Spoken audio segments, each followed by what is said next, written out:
Part 155. The Pentium Era, South to North. Author, Mei-Shi Niang. Chapter 1542. Tan Shahen and Lao Tan are both very busy. The two of them almost go out as soon as you come back. One of them is Ming. Lao Tan leads the people from the engineering department to check one branch after another and one project after another. The quality of the project, which Jinxia Group attaches great importance to, includes the construction of the natural and cultural environment of the project community. There is another one that is secretive. Tan Shahen leads Yao Fen, and they also conduct unannounced visits from branch to branch, project to project, not only to check the quality of the project, but also to check the property services and the services of the sales staff of the sales department of each project. Attitude issues. Everywhere they go, they don't say hello in advance. They first find a hotel to stay in, then take a taxi. After running through each project, they meet with the general manager of each branch. Sometimes, they also work on the project. I met the general manager of the branch unexpectedly, and both of them left.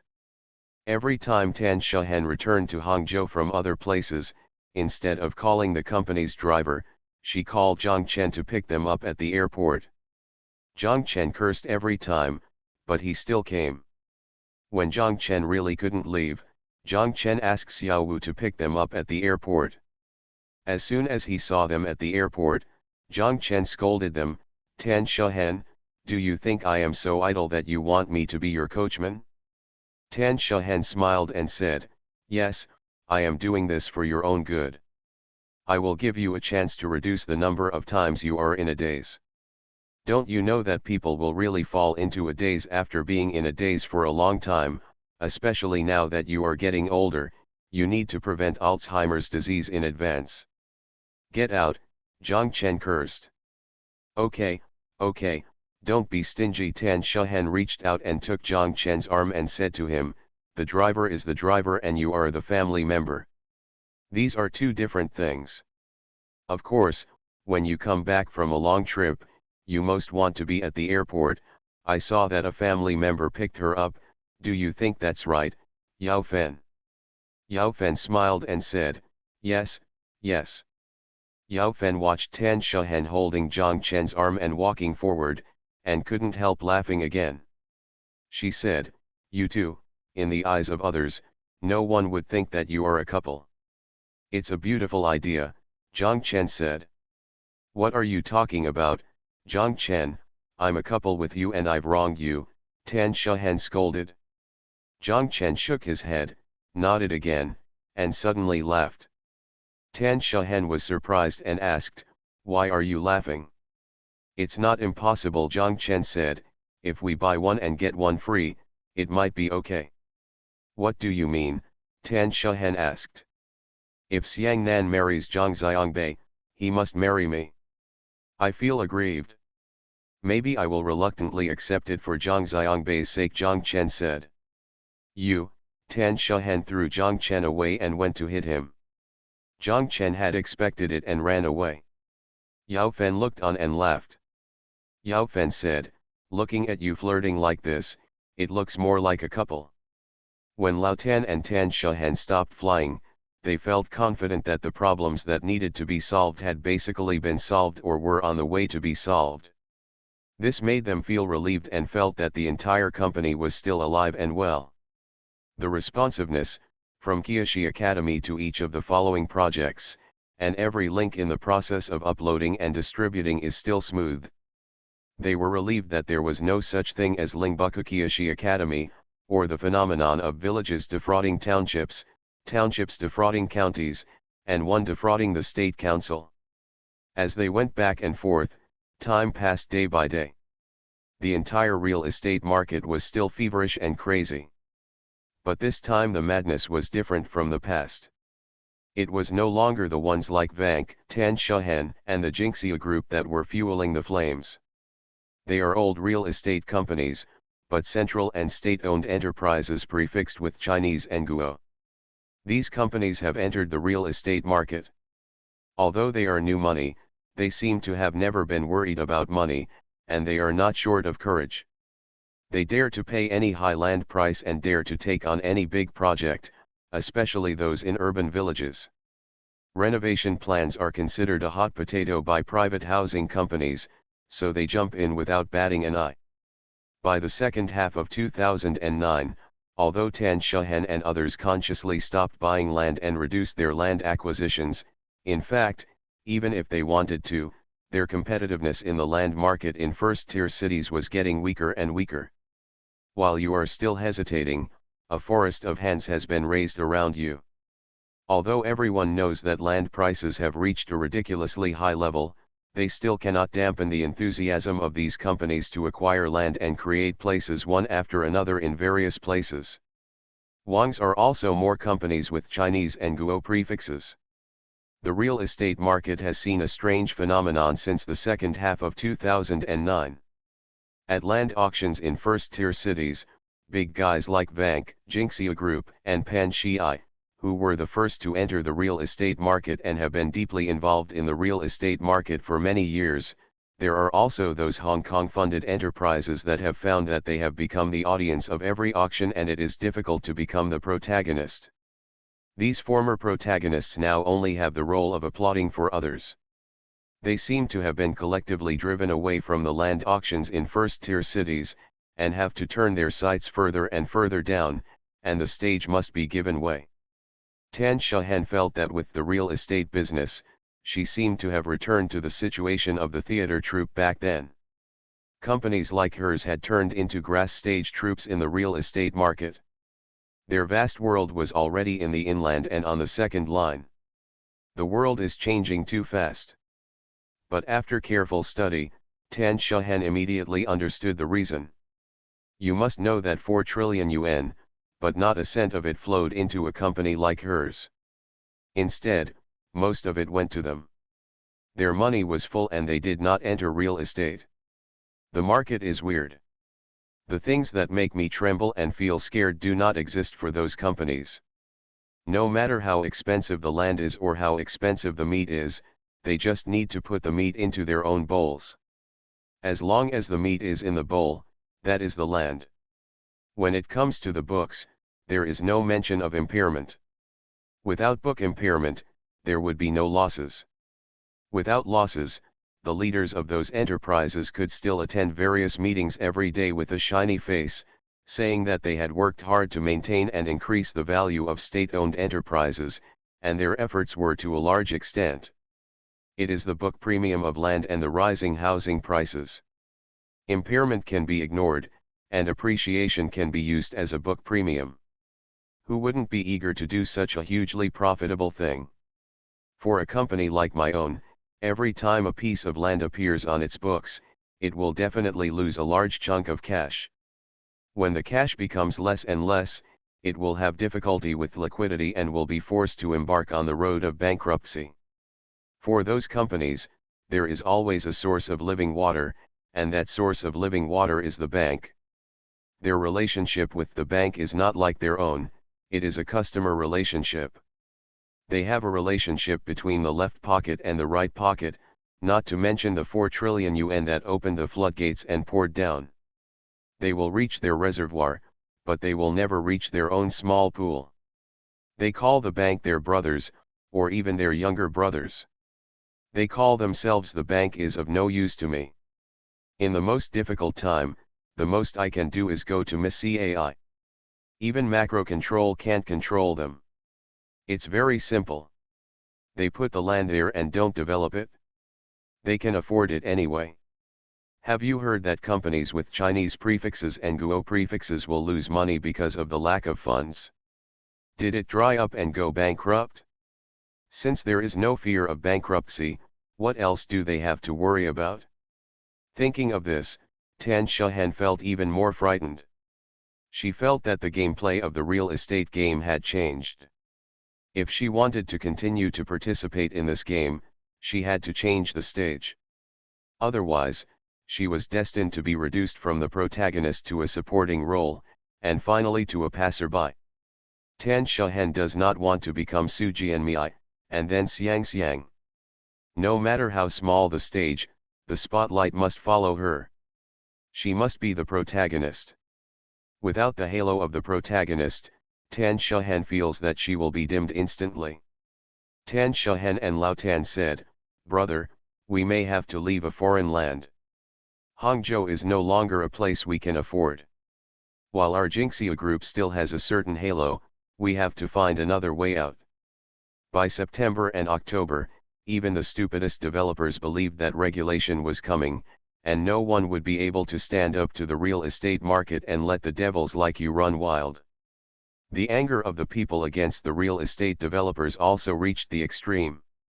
Waiting for the highest, he said that sentence that made the general public feel very relieved. Here I would also like to say something to real estate developers. I have not investigated the profits of each of you real estate developers, but I think that real estate developers, as members of society, should fulfill their due responsibilities to society. You also have moral blood should flow. The real estate developers here refer specifically to private enterprises like Tan Shahen and others, those enterprises with Chinese prefixes and Guo prefixes. Their veins seem to naturally have moral blood flowing in them, although their exploitation of home buyers is no worse than private enterprises or even more naked and bad. Tan Shahen predicted that even if this round of macro control comes, a new scene will be presented. The most fundamental and unspeakable secret of this regulation will be to clean up the stage and not only remove the small and scattered real estate developers. Completely clean up from first-tier cities, even companies of their size will be ordered to leave to make room for others. The means to clean up and order people to leave the market is to further raise the threshold for acquiring land. This threshold will no longer only include financial aspects, but also include policy aspects. If you are wise, please leave as soon as possible. Tan Shahen analyzed her idea to Lao Tan. Lao Tan agreed with Tan Shahen's analysis. He asked, "Zhen, what should we do?" Tan Shahen said, "As I said before, make good use of the existing aura of our Jinxia group." How to use it? Lao Tan asked. We must adjust our strategies. Hangzhou and Shanghai are different from other places. When other places slow down, in Hangzhou and Shanghai, we have to relax. On the one hand, we should set aside 1 or 2 projects and develop them slowly. To build a high-end property is not for other reasons, but to show that we are still here. We must step up the clearance of other projects in these 2 places and reserve funds. Tan Shahen said, "The purpose of reserve funds is to prepare for departure." "Where are you going?" Lao Tan asked. "The business environment in the inland is not very good now. We still have to keep our sights on the coast, but not in provincial capital cities, let alone first-tier cities, but downwards. For example, in Zhejiang, we have to dive into the lower prefecture level and even lower-tier cities. Go to the county level." Tan Shahen looked at Lao Tan, who nodded and waited for her to continue. Tan Shahen said, "If the regulation comes again, real estate developers in these small places will be most likely to be affected. No one will care about their life and death in these places, there will be a large area of unfinished projects. The local governments in these places will definitely feel overwhelmed by this, and in these places, companies with Chinese prefixes and Guo prefixes are still looking down on them. This is the best time for us to enter. If we enter at this time, the local governments will definitely welcome us with both hands. They also count on us to drive and regulate the local real estate market, and we will get a lot of benefits." Lao Tan looked at Tan Shahen and kept laughing. Tan Shahen asked, "Brother, why are you laughing?" Lao Tan shook his head and said it was a pity. "What's a pity?" Tan Shahen asked curiously. "The more I read, the more I feel that you and the Pole should be from the same family." Lao Tan sighed and said, "It's really similar. You are both the kind of people who, when in trouble, will think of finding another way." Tan Shahen was silent. "Zhen, do you know where the most valuable thing about you is?" Lao Tan asked. Tan Shahen shook her head. "That is, You will assess the situation and then quickly surrender, Lao Tan said. As you said before, if you give up the stage, you are admitting that you are not the opponent of those enterprises with the Chinese prefix and the national prefix. You are willing to admit that it's not easy. Once you admit it, you won't fight with them, but you'll find a new stage for yourself. Thank you for the reward of 2 fishes at around 3 o'clock in the middle of the night. Thank you, Tamagotchi, Rainman, Yuingzi, Book Friend 201809062232049334, Book Friend 1612051930467444, Knock on the Door at Night, Lao Shenzi sang, Look at the Landscape, Robin Granite, Hydrogen Oxide Disinfection Knowledge Bureau, Book Friend 201712021524072991, Book Friend 201701191722579990, Book Monthly Votes from Friends 201905142153483995. Thanks for all the votes and reading. I wish you all good health. The Pentium Era, South to North. Author, Mei Shi Niang. Chapter 1543.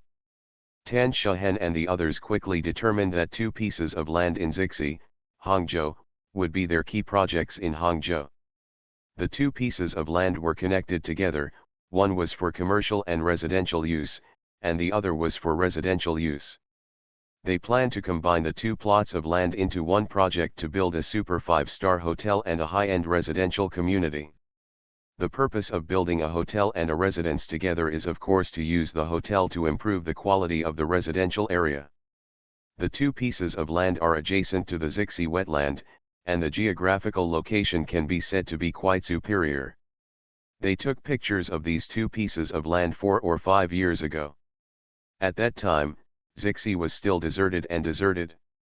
Nowadays, Zixi wetland has become the most popular scenic spot in Hangzhou, especially after the screening of the New Year film If You Are the One directed by Feng Xiaogang at the end of last year, which made this place completely popular. The original focus of Hangzhou's tourism was on the West Lake. There was not even a decent hotel near the Zixi wetland. Tan Shehen and the others are now planning to build a super 5-star hotel here, which can be said to be the right time. Tan Shehen and Lao Tan said that we will work on this project slowly, just like the Huayuan, and work slowly and carefully. Lao Tan made it clear, this is our flag planting project. Tan Shehen said yes, waving her sleeves, but we have to leave a cloud. After all, we are a real estate company in Hangzhou. We cannot have no projects in Hangzhou. With this project, we can often appear in the media, showing that our Jinxia group still exists. Lao Tan said, why does this sound a bit sad? That's it, brother, Tan Shehen said, I don't want to leave Hangzhou, but there is no place for us in Hangzhou now. I made up my mind to start this project from scratch, overturn all the original planning and design, replan, redesign, and reapply. In addition to this project, other projects in Hangzhou should be cleared as soon as possible according to what Tan Shehen said. Those that cannot be sold should also be booked as soon as possible. In Shanghai, they chose a piece of land by the Huangpu River on Puming Road. The land was large enough, more than 140 acres. This place is not very busy yet, but it is located between Lujiazhuai and Xinjiang in the middle of the expo area. Tan Shehen believes that after the expo, this place will definitely become lively and has unlimited potential. They are not in a hurry anyway and will take their time. Like Hangzhou, other projects in Shanghai should be cleared as soon as possible.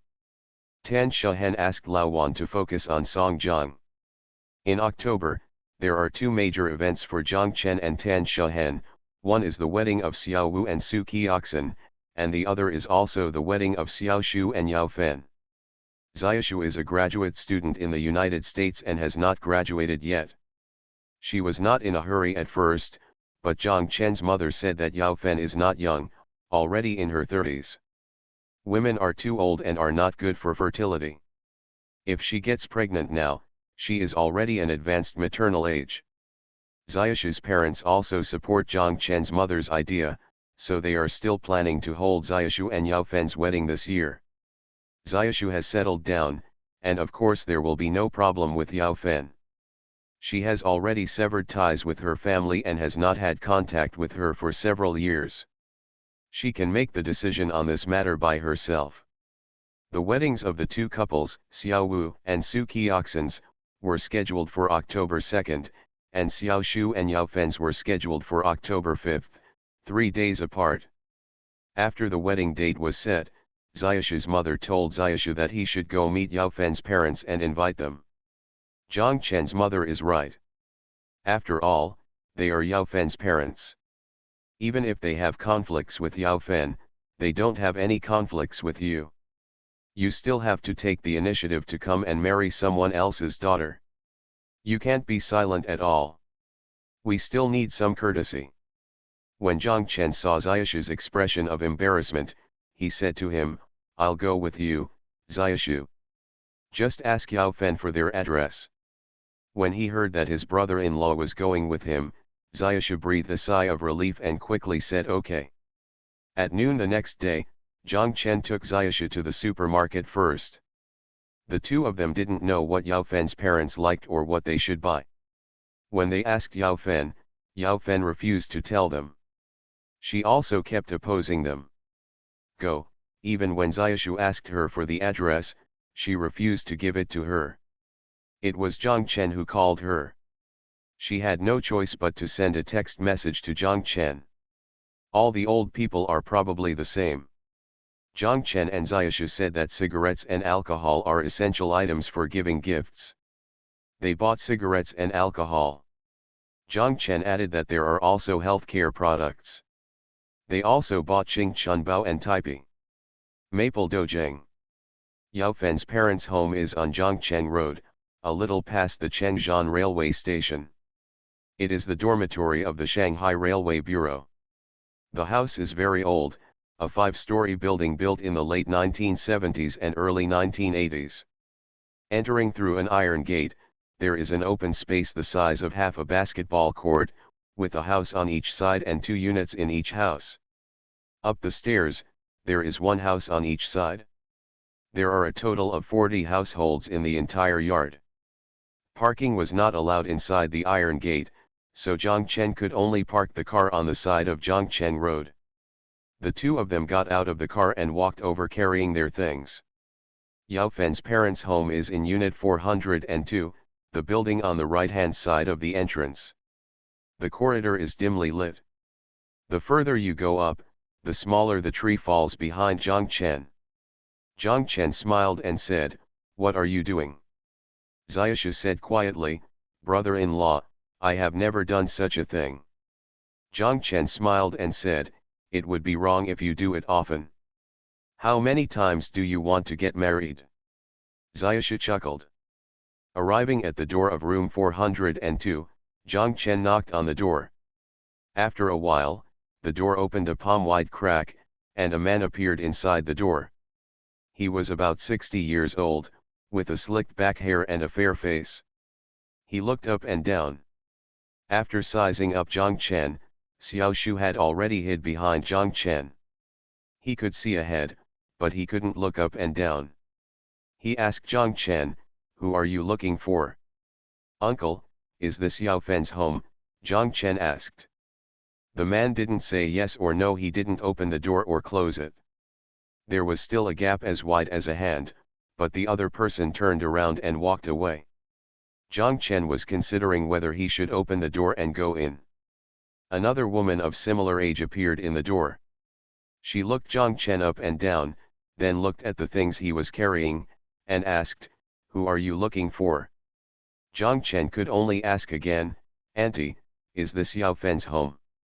"No," the other party said without thinking, but he still stood in the crack of the door with no intention of leaving.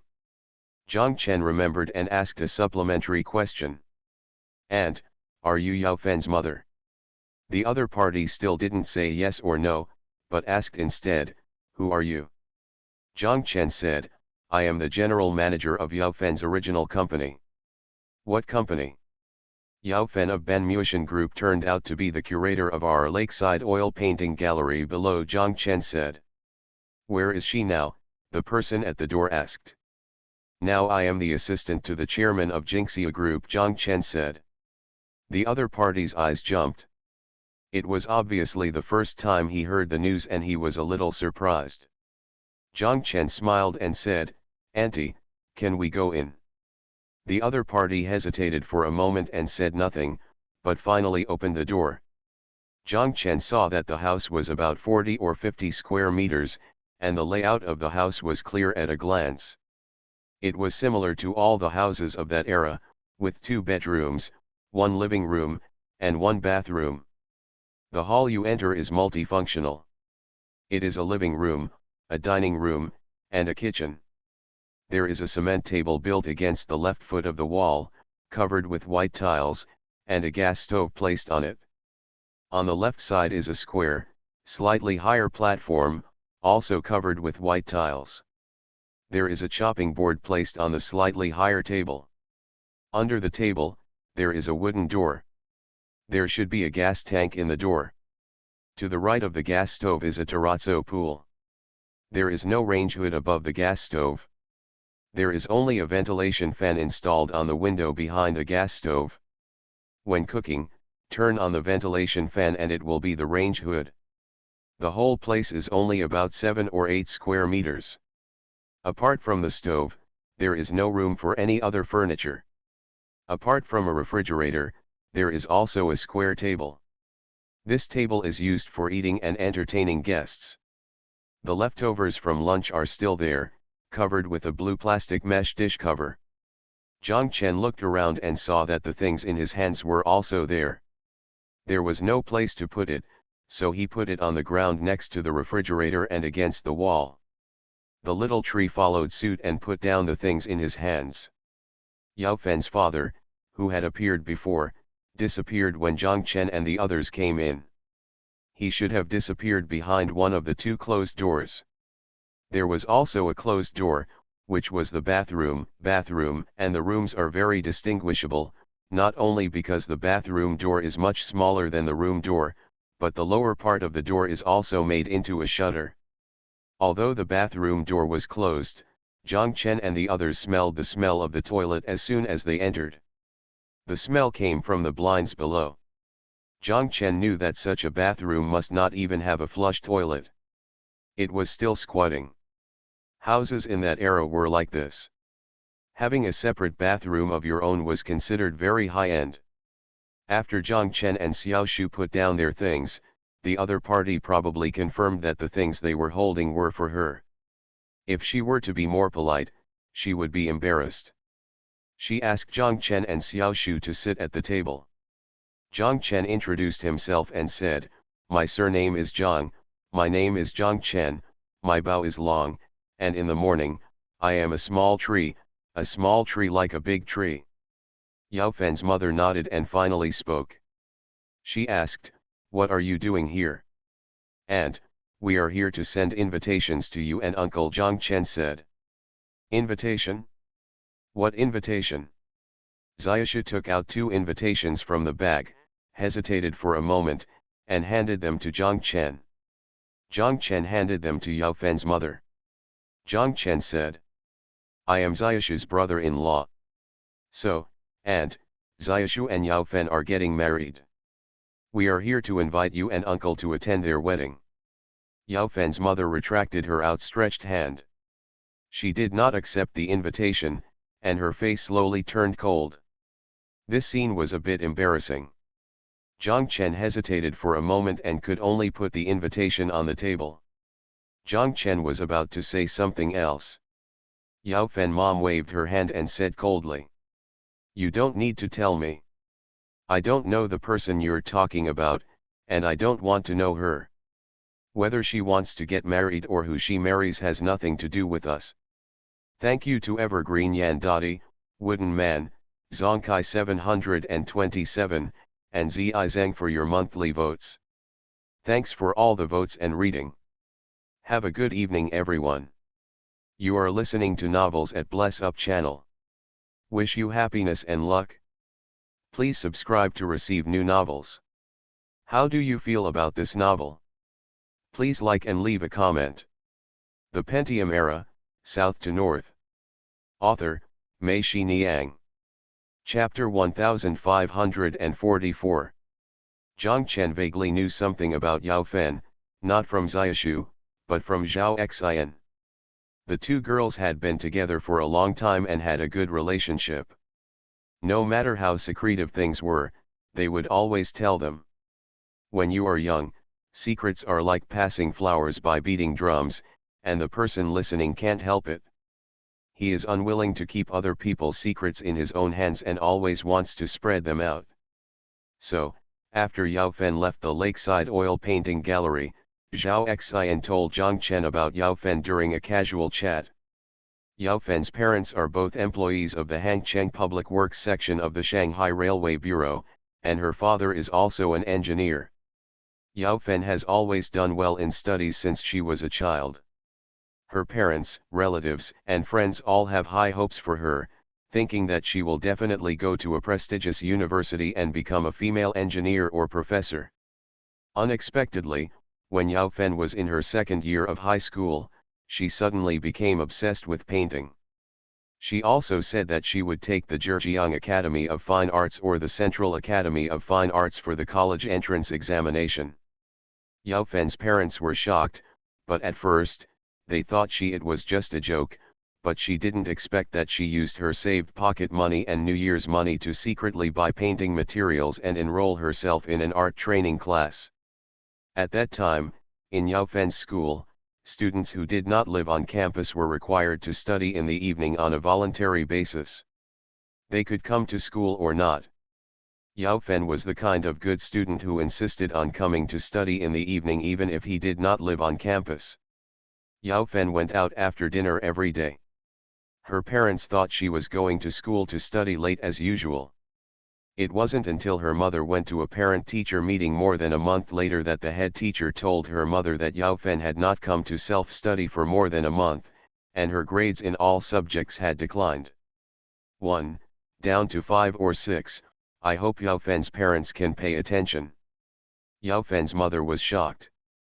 After returning home, under strict questioning from her parents, Yao Fen told them that she had gone to study painting in the evening.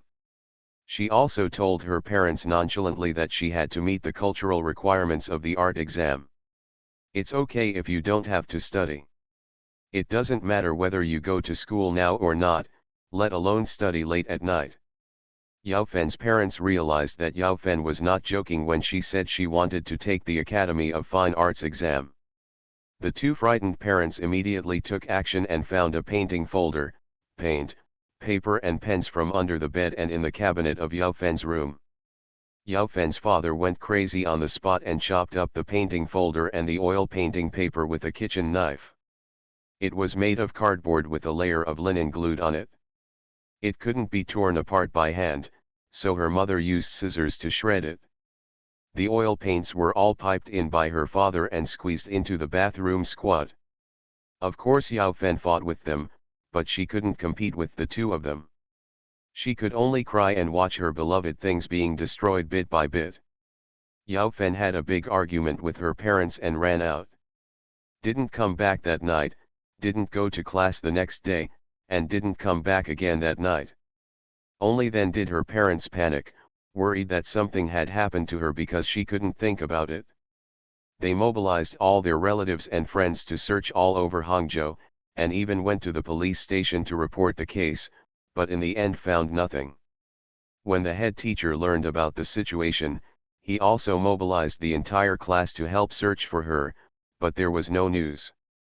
It wasn't until more than 20 days later that a classmate on the bus home from school said he saw Yao Fen at the gate of Zhejiang University. He went to school the next day and told the teacher, who quickly called Yao Fen's father office and told him the news. Yao Fen's parents immediately ran to Zhejiang University and searched the entire campus, but could not find Yao Fen.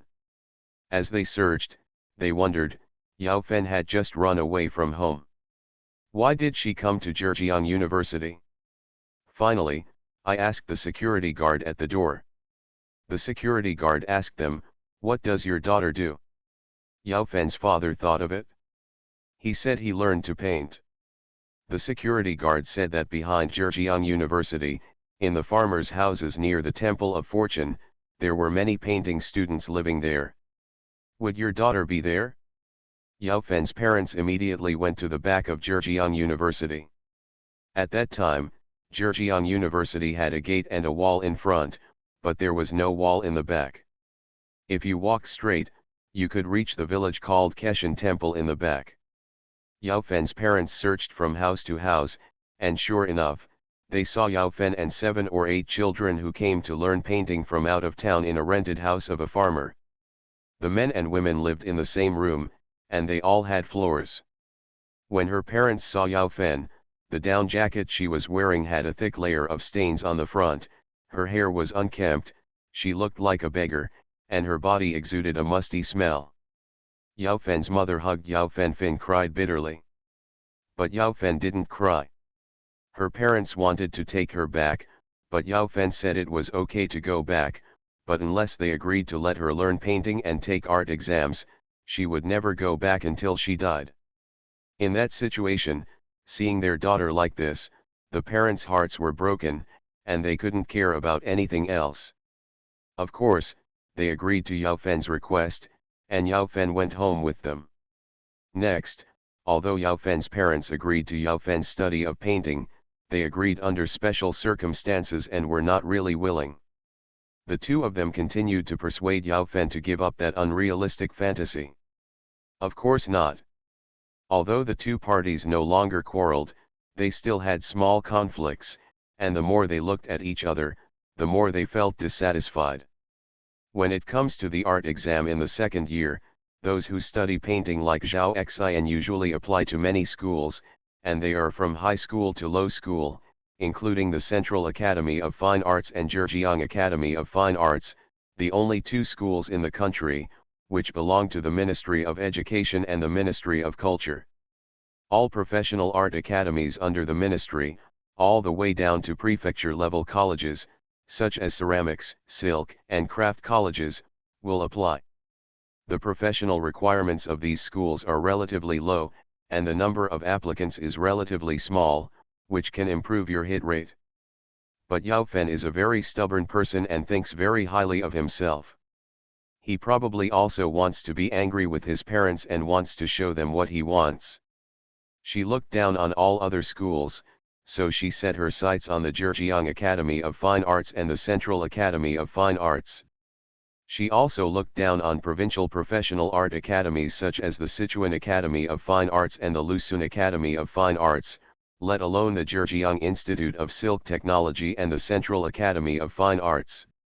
Universities like Jingdezhen Ceramics Institute.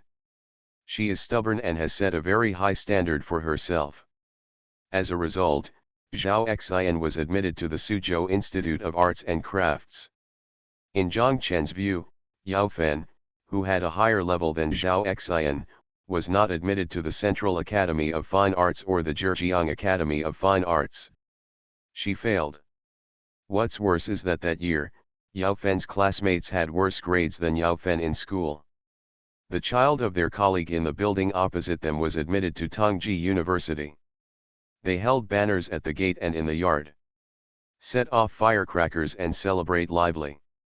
In those days, Yao Fen's parents didn't even dare to leave the house, for fear of running into the colleagues across from them, and even more afraid of running into other colleagues and asking them how Yao Fen did in the exam. They persuaded Yao Fen to give up the idea of taking the art exam and study for a year. They felt that there was still a possibility that Yao Fen would be admitted to a prestigious university. After all, the foundation was there. Yao Fen refused, and she still insisted on taking the art exam. Yao Fen's parents refused to agree to anything, and a serious conflict finally broke out between the two parties.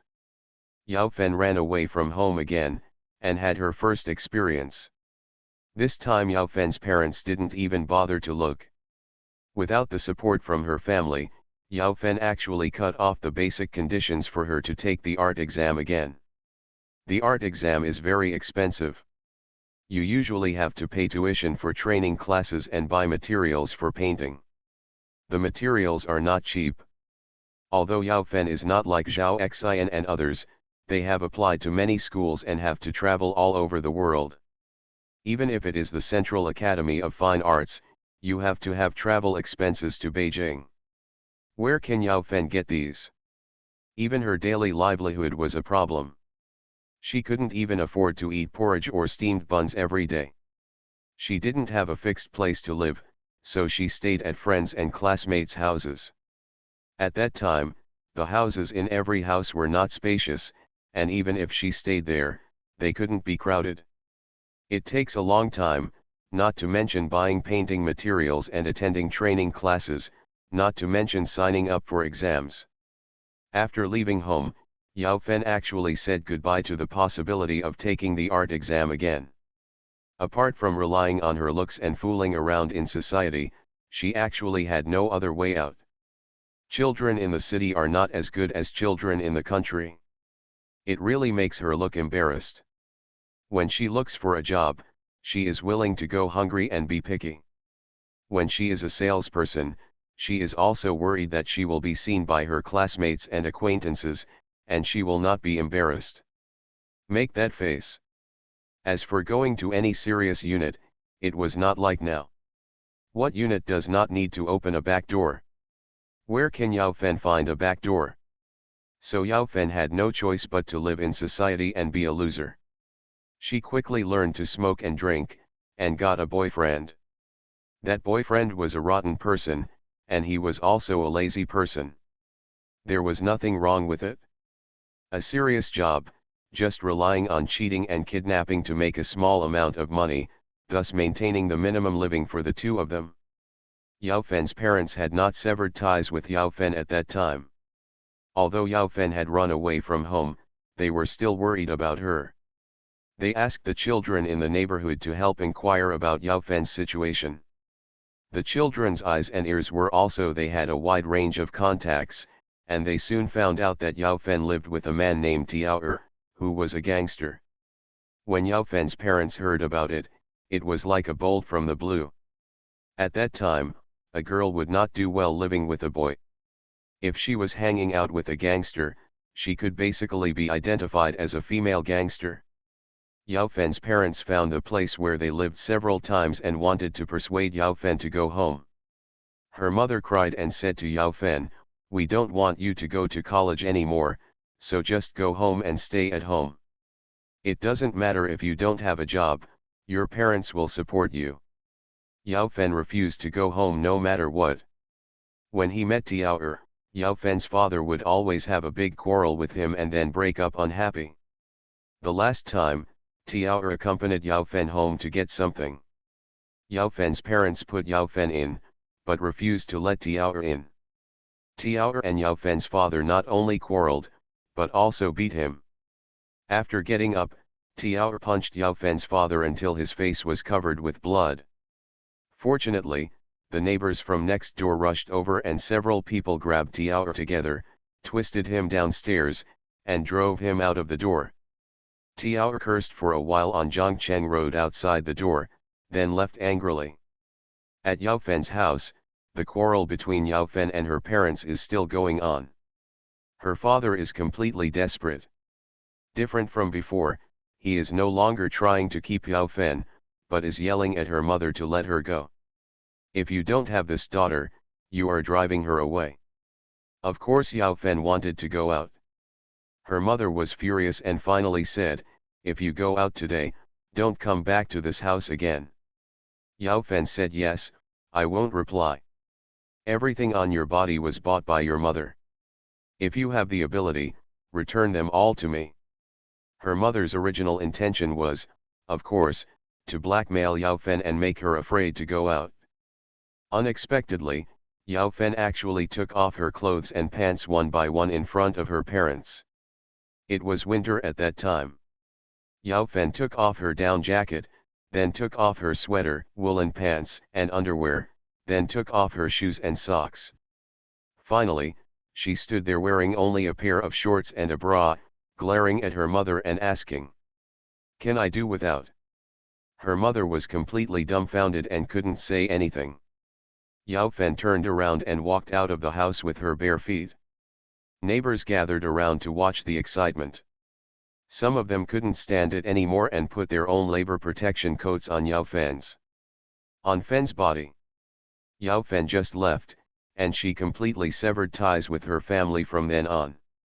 Thank you for the reward after waiting for this autumn, Flying Bat Kgen. Thank you for waiting for this autumn, Flying Bat Kgen, Chair in the World, Lang 68, Xiaoyang 2005, Book Friends 130221184047110, Book Friends 110115233651898 for your monthly votes. Thanks for all the votes and reading. I wish you all good health. The Pentium Era, South to North. Author, Mei Shi Niang. Chapter 1545. Zhang Chen looked at Yao Fen's mother opposite, and he felt sympathy for Yao Fen. He understood that every adolescent child, more or less, has never had the experience of conflict with his parents. At that time, Lao Zhang and I also disliked each other, but it didn't get as intense as Yao Fen and her parents. Parents always feel that they are choosing the best path for their children based on their own life experience and insights into society, and the children always insist on having their own way, so they feel that their parents are antiques and are not good at all. They don't understand themselves, they don't know what they need, and they think they are right. Two people who both think they are right are facing each other. If they both persist and no one compromises, they will definitely go further and further away. Most of the time, the one who compromises is often a child, just like myself. Back then, even the old troop leader and the artist who wanted to find someone to replace him so that he could be transferred back to Hangzhou came to him and asked him to work as an artist in the Wu opera troupe.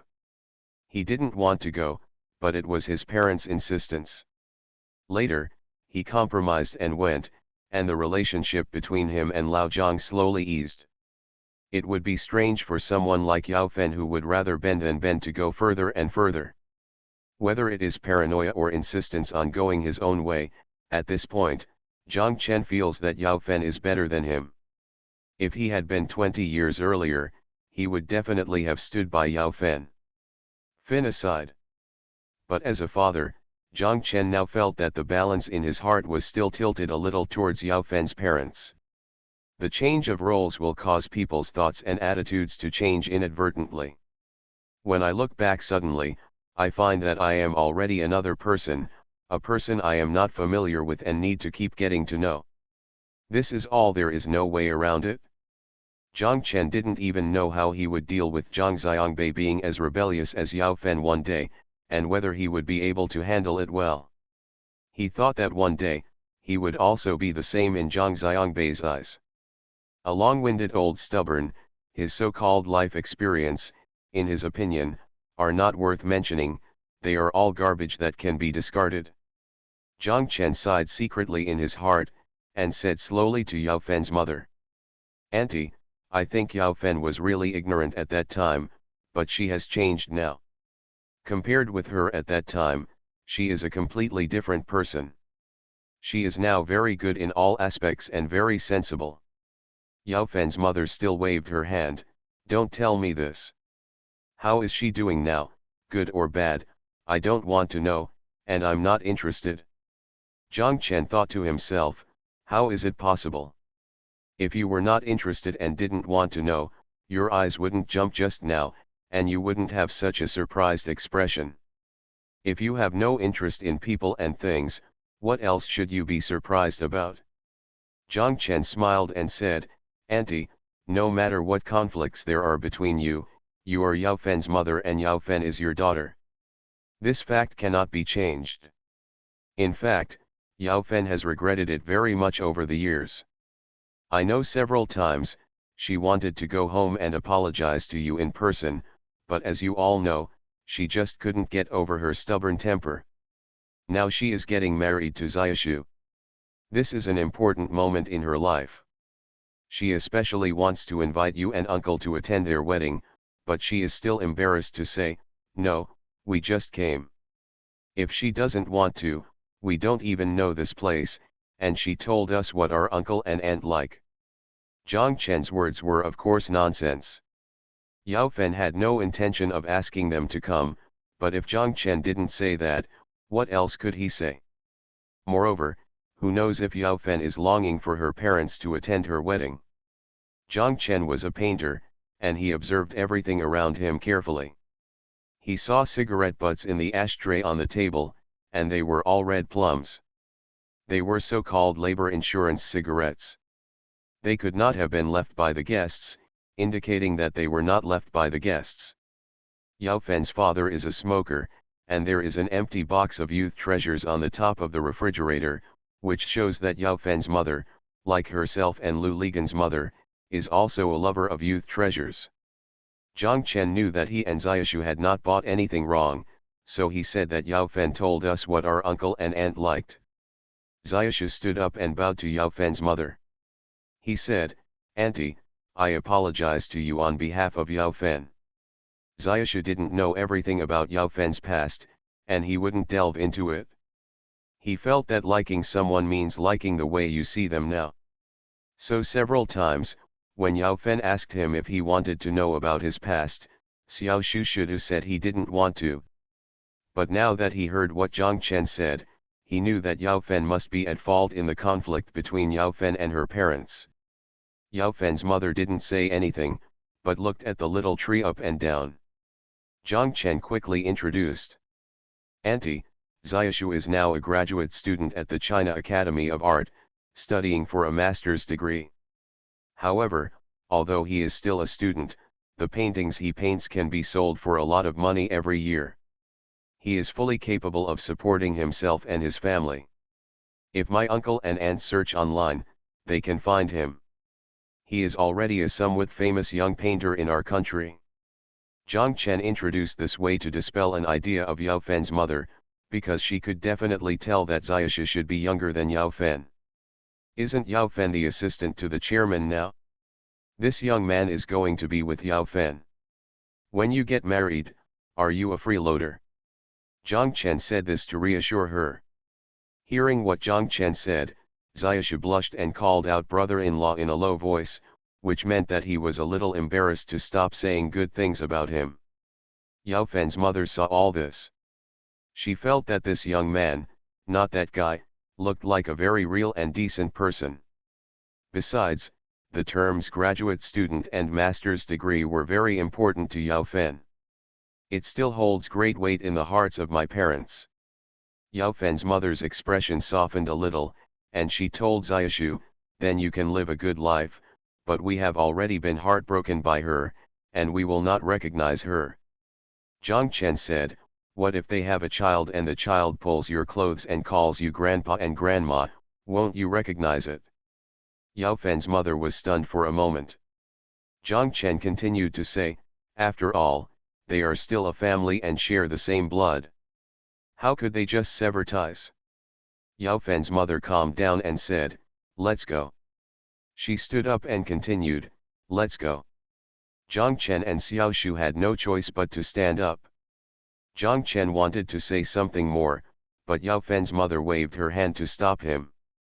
Let's go, hurry up." There was already some impatience in his tone. Zhang Chen and Xiaoshu could only say goodbye and walked out. The two of them were walking on the stairs. Xiaoshu said, "Bai is here. If I had known this, it would be better not to come." Zhang Chen said, "No, Xiaoshu, you have to remember that whether they accept it or not is their business. Whether we come or not is our business. Your mother is right. You must come this time, not only today. Including you, when Yao Fen gives birth to a child, whether Yao Fen comes or not, you have to come and tell them that they have a grandson or granddaughter. This is what you must do." "I remember, brother-in-law," Xiaoshu said to Zhang Chen. The two people arrived downstairs and were about to go out the door. "Stop," a voice came from behind. Zhang Chen and Xiao Shu turned around and saw Yao Fen's father chasing after them with the things they brought in both hands. He walked up to them, handed the things back to them, and said to them, "Take your things with you." Xiaoshu refused to reach out to take it, but the other party insisted on returning it. Zhang Chen took the bags in his right hand, but Xiaoshu still didn't reach out. Zhang Chen and Xiaoshu winked, and Xiaoshu took the bags in Yao Fen's father's left hand. The bag was received in his hand, but he still stood there, bowed to Yao Fen's father and said, "Uncle, I'm sorry. I apologize to you on Yao Fen's behalf." Yao Fen's father looked at him, turned around and walked towards the corridor without saying a word. Zhang Chen and Xiao Shu stood there, watching Yao Fen's father disappear into the corridor, and they both sighed in unison. They carried their things and walked outside to Zhangcheng Road. When they reached the car, Zhang Chen looked at the bag in his hand. He remembered and said, "Xiaoshu, see if there is an invitation in the bag." The two of them each looked into the bags in their hands, but neither found the two invitations that Zhang Chen had placed on the table in front of them. Xiaoshu and Yao Fen, Xiao Wu, and Su Qiaxin are getting married. Xiao Fang used her annual leave, and Zhang Xiangbei also asked for leave from school. They returned to Hangzhou from the United States.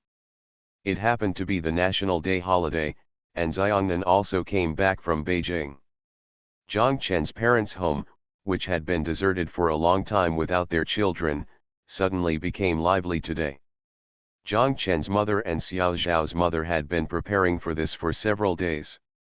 Xiao Fang and Xiangnan Xiangbei both returned home on October 1st. On the day they came back, of course they had to have dinner at Zhang Chen's parents' place. Teacher Tan and MRS Tan went to the airport with Tan Shahen in the afternoon, picked up Xiangnan and came together. The two of them became one family and had to take care of several children. Xiao Fang took Xiangnan and Xiangbei to Zhang Chen's house to see Xiao Zhao.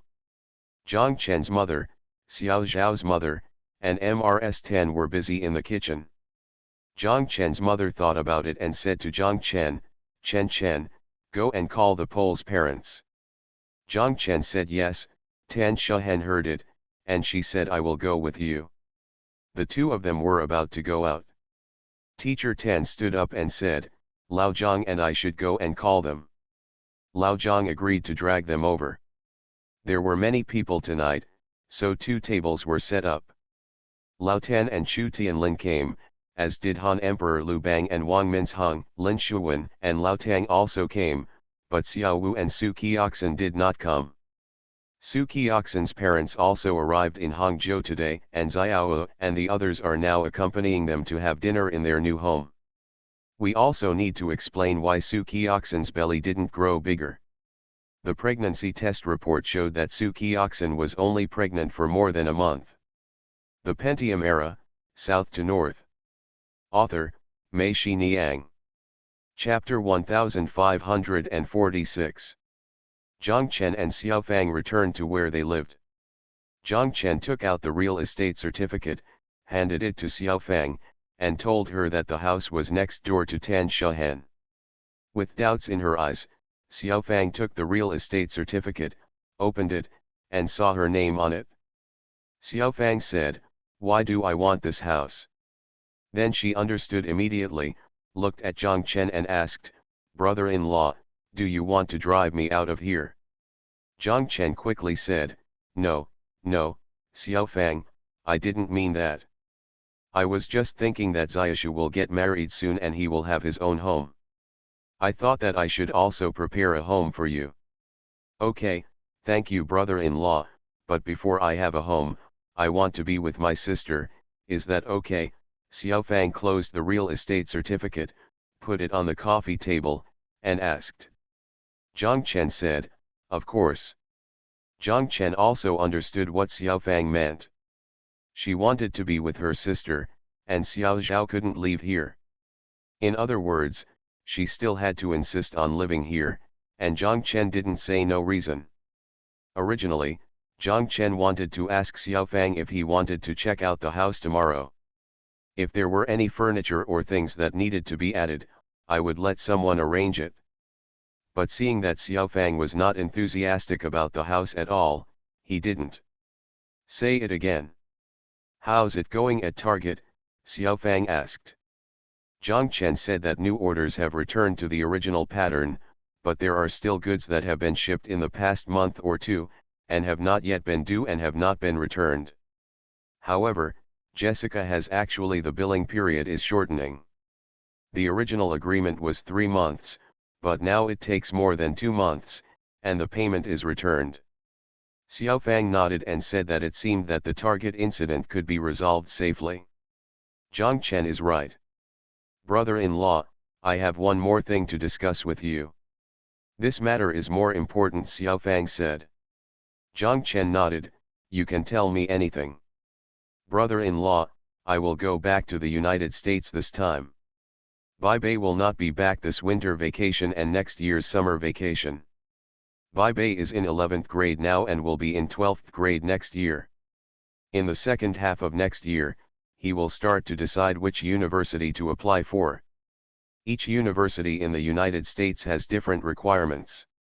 I want to use this Christmas vacation to take Bai Bei to several universities so that he can have goals and preparations in advance," Xiaofang said.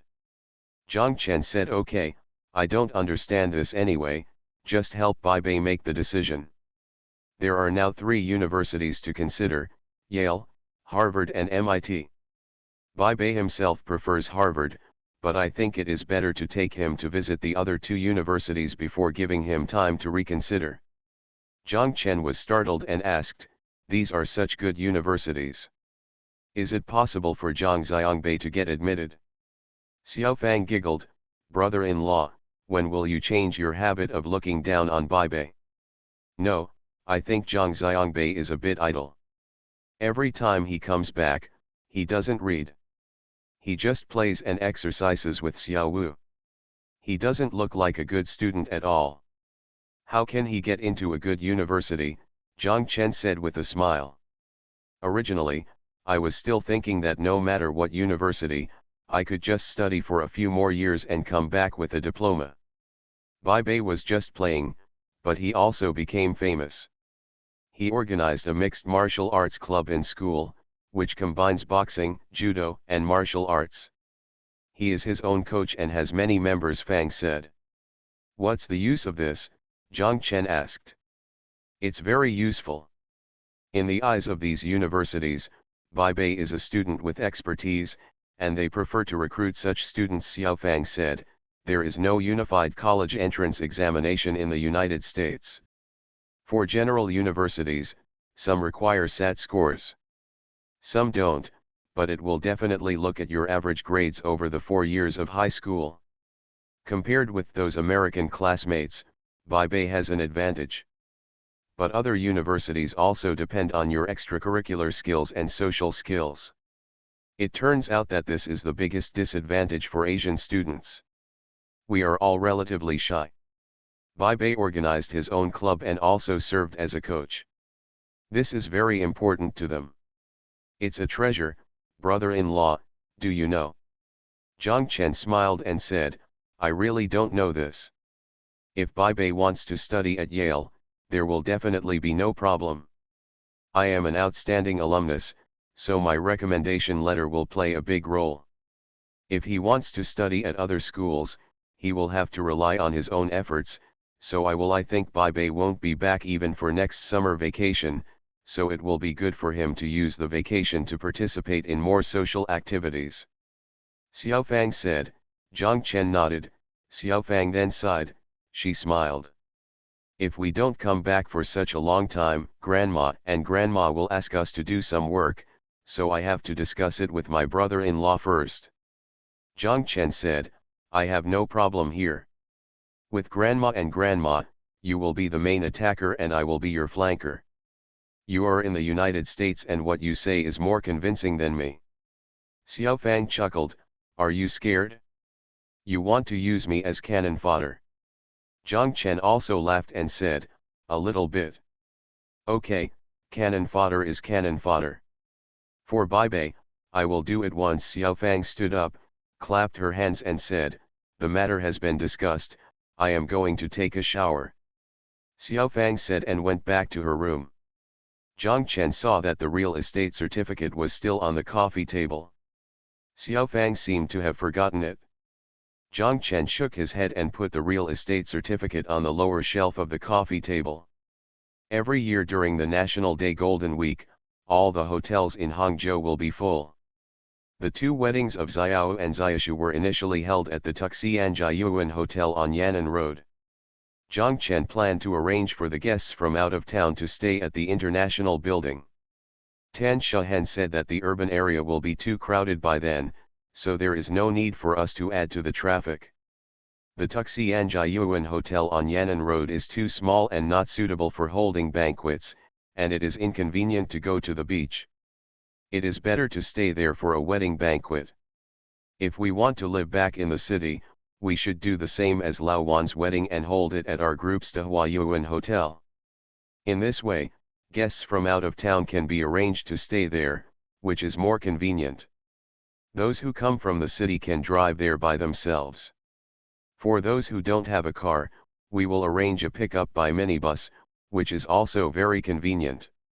Zhang Chen, Xiao Wu, and Xiao Shu all agreed to Tan Shahen's arrangement. Both weddings were organized by Lao Yang. He said he was too busy, and had more things to do than leading a group to perform, but he was very happy in his heart.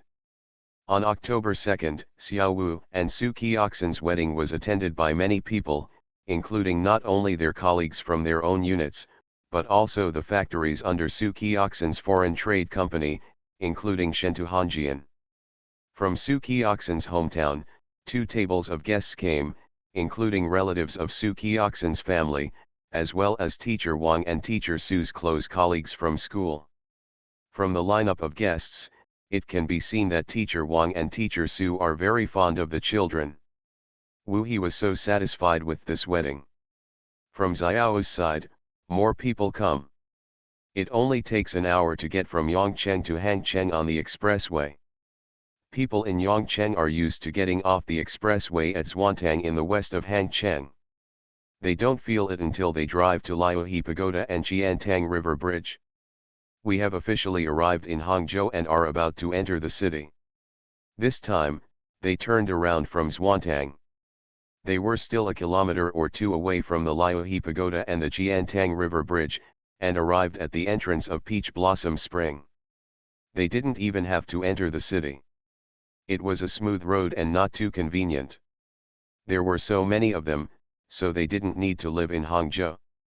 They could just go back after the wedding banquet. Anyway, Zhang Chen and the others had arranged a bus to pick them up. Those who came from Yongcheng that day were Xiao's father, younger brother, sister-in-law, the village director of their village, and a dozen close relatives. Many of Xiao Wu's friends in Yongcheng didn't even receive invitations. When they heard that Xiao Wu was getting married, they drove over by themselves or came with their buses. Zhang Chen saw that there were more than 20 people in the troupe, including Teacher Wu, Teacher Su, Su Jianmei, Xiang, and Xiao Jian. The leader was Feng Logui. With such a lineup, Zhang Chen said with a smile, "You can all perform live." Zhang Chen saw Feng Logui and Teacher Wu and asked them how the troupe is doing now. Feng Logui told him that there will be an art festival in the first half of the year. In the second half of the year, we will go to Sanya again this month. During the spring festival this year, Mr. Cao and I said, I hope we can stay there and continue to perform. We will spend the New Year's Eve at your hotel. With these performances, the team finally did not break up. Teacher Wu said from the side, Zhang Chen, thank you and Zhen Zhen for your annual sponsorship. The life of the troupe is much better now than before. Only then did Zhang Chen find out that Tan Shahen also donated money to the theater troupe every year. Zhang Chen turned to look at Tan Shahen, who smiled and said, why, I can only allow you to not forget your original intention, but I can't. Zhang Chen cupped his hands towards her. Xiang Nan Xiang North came from Zhang Chen's Dahuayuan villa. When he saw Feng Logui, Xiang Nan ran over, took Feng Logui's arm, made a face at Tan Shahen, and then said, I will take Dad to visit. After visiting, he took Feng Logui and walked away. When Feng Logui was away, Teacher Wu asked Zhang Chen and Tan Shahen if there was any news about the Pole. I heard from Lao Yang that he was missing. Zhang Chen said, no, I don't know where this guy is hiding. I have already looked for him wherever I can. What Zhang Chen said was true. He not only called Chen Qiang to see if Lu Ligan and Meng Ping had hid in Macau, but it turned out that they hadn't. He also called Sun Ho in Tianjin, and Sun Ho also said no. Sun Ho said, I'm still surprised that when I call Zanzi, the phone always fails to get through. Zhang Chen called Lao Xie and asked him if he had seen them in Haikan, but Lao Xie said no. Lao Xie hung up the phone and remembered Zhang Chen. He also called back to his hometown in Liaoyang and asked Lao Zhang. The last time Lu Ligan left Haikan, he stayed with Lao Zhang for a few months. He didn't know what would happen this time. He would not go again, but Lao Zhang said, no, Lu Ligan didn't even call him. Zhang Chen really couldn't think of where else they would go. The three of them stood and continued chatting. From time to time, someone came over to say hello to Zhang Chen and Tan Shahen, and then walked away. Zhang Chen saw a person shaking hands with Xiao Wu. This person seemed familiar. Zhang Chen couldn't remember where he had seen him before. He asked Tan Shahen. Tan Shahen smiled and said, Lao Tai, have you forgotten? Only then did Zhang Chen remember that this man was Chang Tai, the former chief of the Yongcheng police station. He had met him when he and Tan Shahen went into the mountains to look for Xiao Wu. Later, he came forward to testify that Xiao Wu had surrendered. They met him again in court. Once, just in a flash, more than 10 years have passed. Tan Shahen and Zhang Chen said that Lao Tai had retired as deputy director of the Yongcheng City Public Security Bureau. Zhang Chen nodded and walked over there. Thank you for the reward for being half drunk and half awake, having no idea whoever asked me, being a baby tin soldier, flipping through books every day, doing a lot of free throws in the middle of the night, 2 fishes, 1 up and 1 down, ranking third from top to bottom. Thank you and, how, Zheng, Lang 68, Shiyo 201705171725155577, UC Yuan, Wendu Messenger, Shiyo 201705031526104663, Tiger, Daos Hung 123, Shiyo 2018010116361980 for your monthly votes. Thanks for all the votes and reading. I wish you all good health. You are listening to Novels at Bless Up channel. Wish you happiness and luck. Please subscribe to receive new novels. How do you feel about this novel? Please like and leave a comment. The Pentium Era, South to North. Author, Mei Shi Niang. Chapter 1547. The number of guests at Xiaoshu and Yao Fen's wedding was relatively small. They were mainly teachers and classmates from Xiaoshu Academy of Fine Arts, Yao Fen's colleagues, as well as good friends such as Han Emperor Lu Bang, Lao Tan, Wu Ziyawai, and Lin Shuwen. There is a large group of people coming from Chongqing. Aunt Niu Xiangchang and Xiaoshu's 2 uncles, an uncle, a cousin, and He Hongmei's parents also came with them. They arrived in Hangzhou on the 4th. On the night of their arrival, Zhang Chen invited them to have dinner at the Tuxianjiayuan Hotel on Yan'an Road. Zhang Chen and He Hongmei's parents sat together, but no one talked about He Hongmei. We talked about other things. He Hongmei's parents no longer make clothing. His father said that as he gets older, it is no longer enough to travel to Guangzhou every day like he did when he was young. They rented the stalls in the market to others. He Hongmei's father now sets up the Dragon Gate array every day and speculates in stocks. He Hongmei's mother helps He Dongmei's beauty shop. She told Xiao Zhao's mother, I know now at that time, why did you live in a villa and go out to be a stick?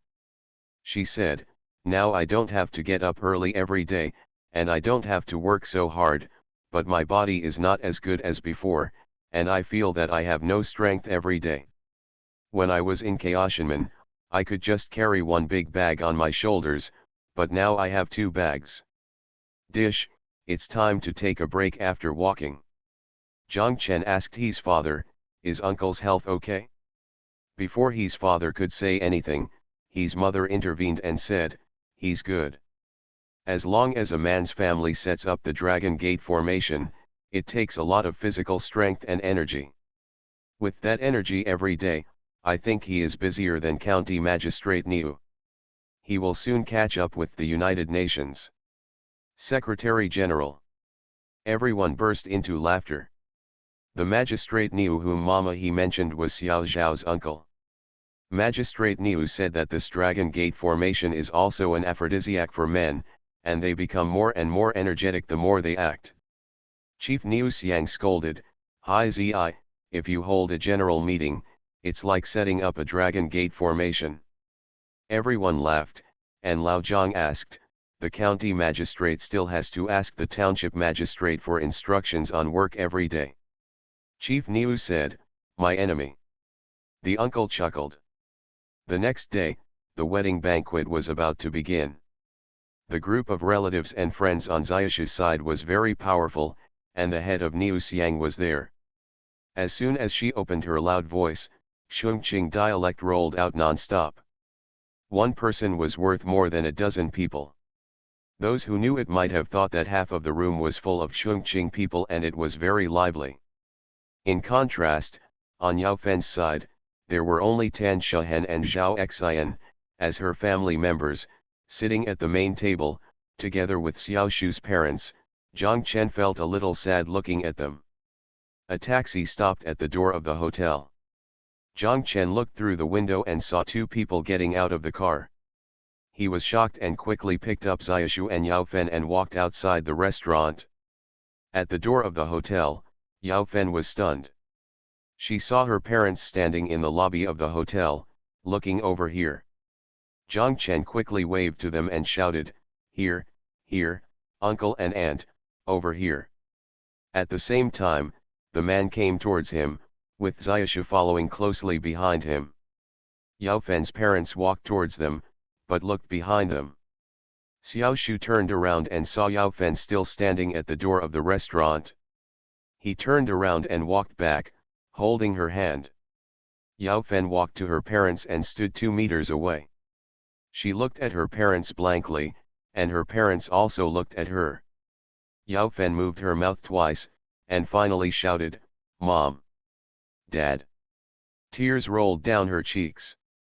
Her mother took 2 hurried steps and hugged her. They both burst into tears. The next day, Xiaoshu drove Yao Fen's parents to see Yao Fen's house in Qianzhong New Town. Xiaoshu and Yao Fen had already agreed to let her parents move here. Only 400 to 500 meters away from their dragon family new house. They also took Yao Fen's parents to Xiaoshu's studio at the China Academy of Art to see his learning environment. Yao Fen's mother knew for the first time that although Xiaoshu was still a student, he did not have a classroom, only a studio. His study consists of painting every day and reading books by himself. They then went to the lakeside oil painting gallery and saw the sister painted by Xiaoshu. After leaving the lakeside oil painting gallery, they went to Qiashi Academy to see Yao Fen's current office. They seemed to be trying to reconnect as soon as possible after losing contact. Yao Fen's parents couldn't get enough of it. After going to one place, they were about to go to another place. Yao Fen asked them if they were tired. Are you tired? Do you need to take a rest? Yao Fen's parents quickly asked her whether she was tired or not. They kept running around here, all 4 of them had red faces, and their whole bodies were so hot that they couldn't even put on their coats. There was a dull atmosphere in Zhang Chen's home. Xiang Nan Xiangbei, Sun Xiang Yang, Zheng Xingxin, and Zhou Ruyi took Xiaoshu's cousin out to play. Although He Hongmei's parents no longer make clothes, they still want to go shopping in Sijiking. One of Xiao Zhao's the uncle and uncle were resting at the house of Xiao Zhao's parents. Xiao Zhao's uncle and aunt, Mayor Niu, were at the house of Zhang Chen's parents. Xiao Fang told them that Zhang Xiangbei would not be able to come back during the next winter vacation and summer vacation. Sure enough, as soon as she said this, Zhang Chen's parents and Xiao Zhao's parents fell silent for an instant. Everyone was silent. Zhang Chen and Xiao Fang felt that they had nothing to say, but the feeling of sadness permeated the whole room. It was Mayor Niu who sat between Xiao Zhao's mother and Zhang Chen's mother. She held each other's hand with one hand, knowing that they felt uncomfortable. Niu Xiangchang muttered something in her mouth, and after doing some calculations, she said, "From now on, one winter vacation and one summer vacation will only add up to a little more than a year. With this little time, there is nothing to be afraid of. We are now going to fully support Baibei. Let him get into a good university." Chief Niu asked Zhang Chen's mother and Xiao Zhao's mother, "Sister, do you think so?" Both men nodded. Xiao Fang secretly breathed a sigh of relief. She looked at them and said timidly, "We don't know which school we want to apply for yet. If time permits, we will apply to all three schools, but the requirements for each school are the same every year. Things are changing.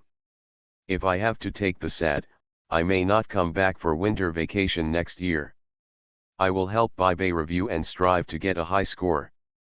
Zhang Chen's mother and Xiao Zhao's mother looked at each other, and Mayor Niu shouted, "What's the matter? It's just another half a year, and I won't be able to see Baibei for most of the year. In exchange, Baibei can go to a good university, which is still very good. It's a good deal, sister, don't you think?" Zhang Chen's mother and Xiao Zhao's mother both nodded. Xiao Fang looked at Zhang Chen and smiled at him. Xiao Fang comforted them and said, "I'm just telling you this first. In fact, it's not necessarily true. If there is time in the meantime, I will try my best to get Baibei back." Zhang Chen smiled and said, it's okay. If you want Zhang Xiangbei, I can take you to the United States next summer." Xiao Fang quickly patted him and whispered, "Brother-in-law, it is very troublesome for older people to get a visa to the United States. There is a high probability that the visa will be refused." It means to remind Zhang Chen not to write such a bad check, but Zhang Chen has already issued this check and it is impossible to take it back. His mother will definitely complain about it. But Zhang Xiangbei's matter has been settled. On the 7th, Zhang Chen and Xiao Shu were busy sending people off. Xiao Wu and Wu Zayawai also came to help. A large group of people from Chongqing had gone back to Chongqing. Xiao Fang and Zhang Xiangbei were also going back. The United States also went south to Beijing. The home that had been bustling for a few days suddenly became deserted. After going to the train station and returning after seeing off Xiao Fang and Zhang Xiangbei, they walked to the door.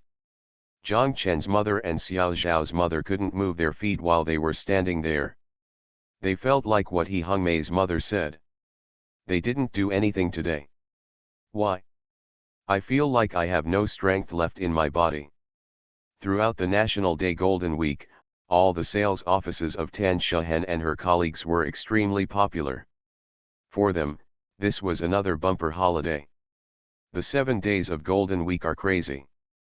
Their entire group has made more than 6 billion in sales.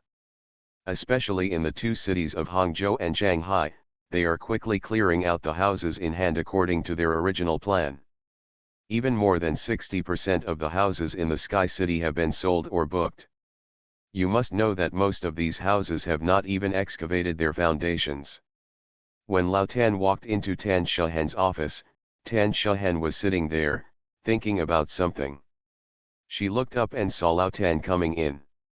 Tan Shahen said to him, "Brother, there is something I want to discuss with you." Lao Tan sat down and asked, "What's the matter?"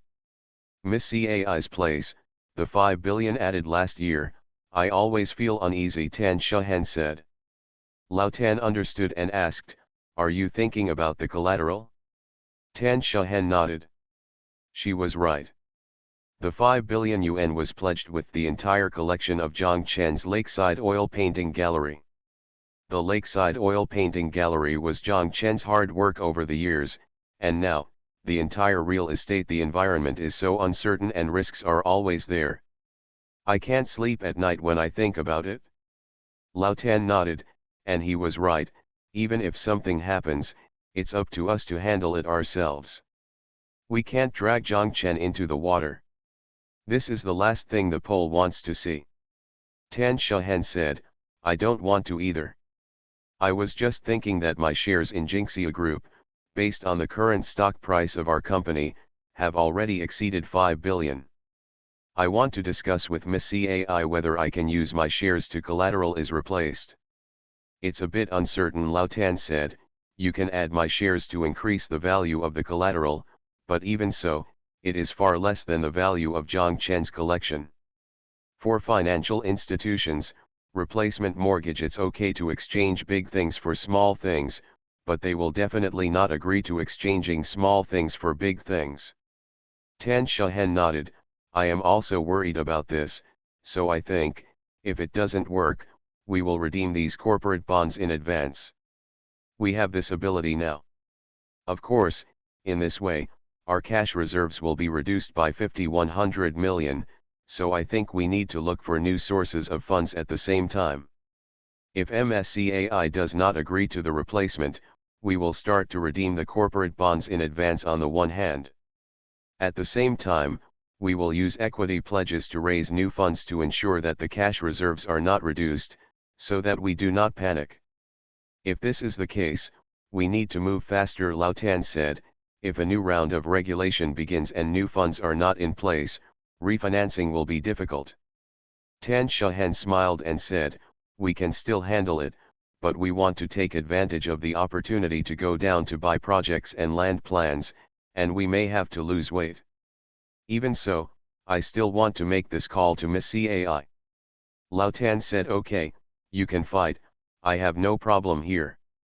Thank you Eternal Evergreen Emperor Yan for the reward. Thank you for your monthly votes from Emperor Yan, Salted Fish Sewer, Stucco, Book Friends 201701130912185553, Iron Blooded Trader, Shi Yitan, Lu, and San Ran Heroes. Thanks for all the votes and reading. Have a good evening everyone. The Pentium Era, South to North. Author, Mei Shi Niang. Chapter 1548. Tan Shahen called Miss CAI and told Miss CAI that she wanted to use her and Lao Tan's shares in Splendid China to replace the entire collection of Zhang Chen's lakeside oil painting gallery. Miss CAI listened quietly to Tan Shahen's words. Ask, and say to her.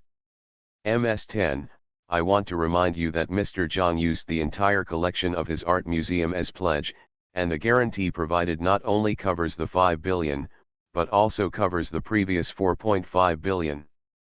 Tan Shahen was startled for a moment and then remembered that when Miss CAI and Lao Jiao came to Hangzhou, it was because they felt that the 4.5 billion corporate bonds issued using Lu Ligan's 30% of the company's equity as pledge had already appeared. Additional guarantees are required only when there are major risks. The additional 5 billion is required because the value of the collateral is much higher than the guarantee amount. MSCAI is right.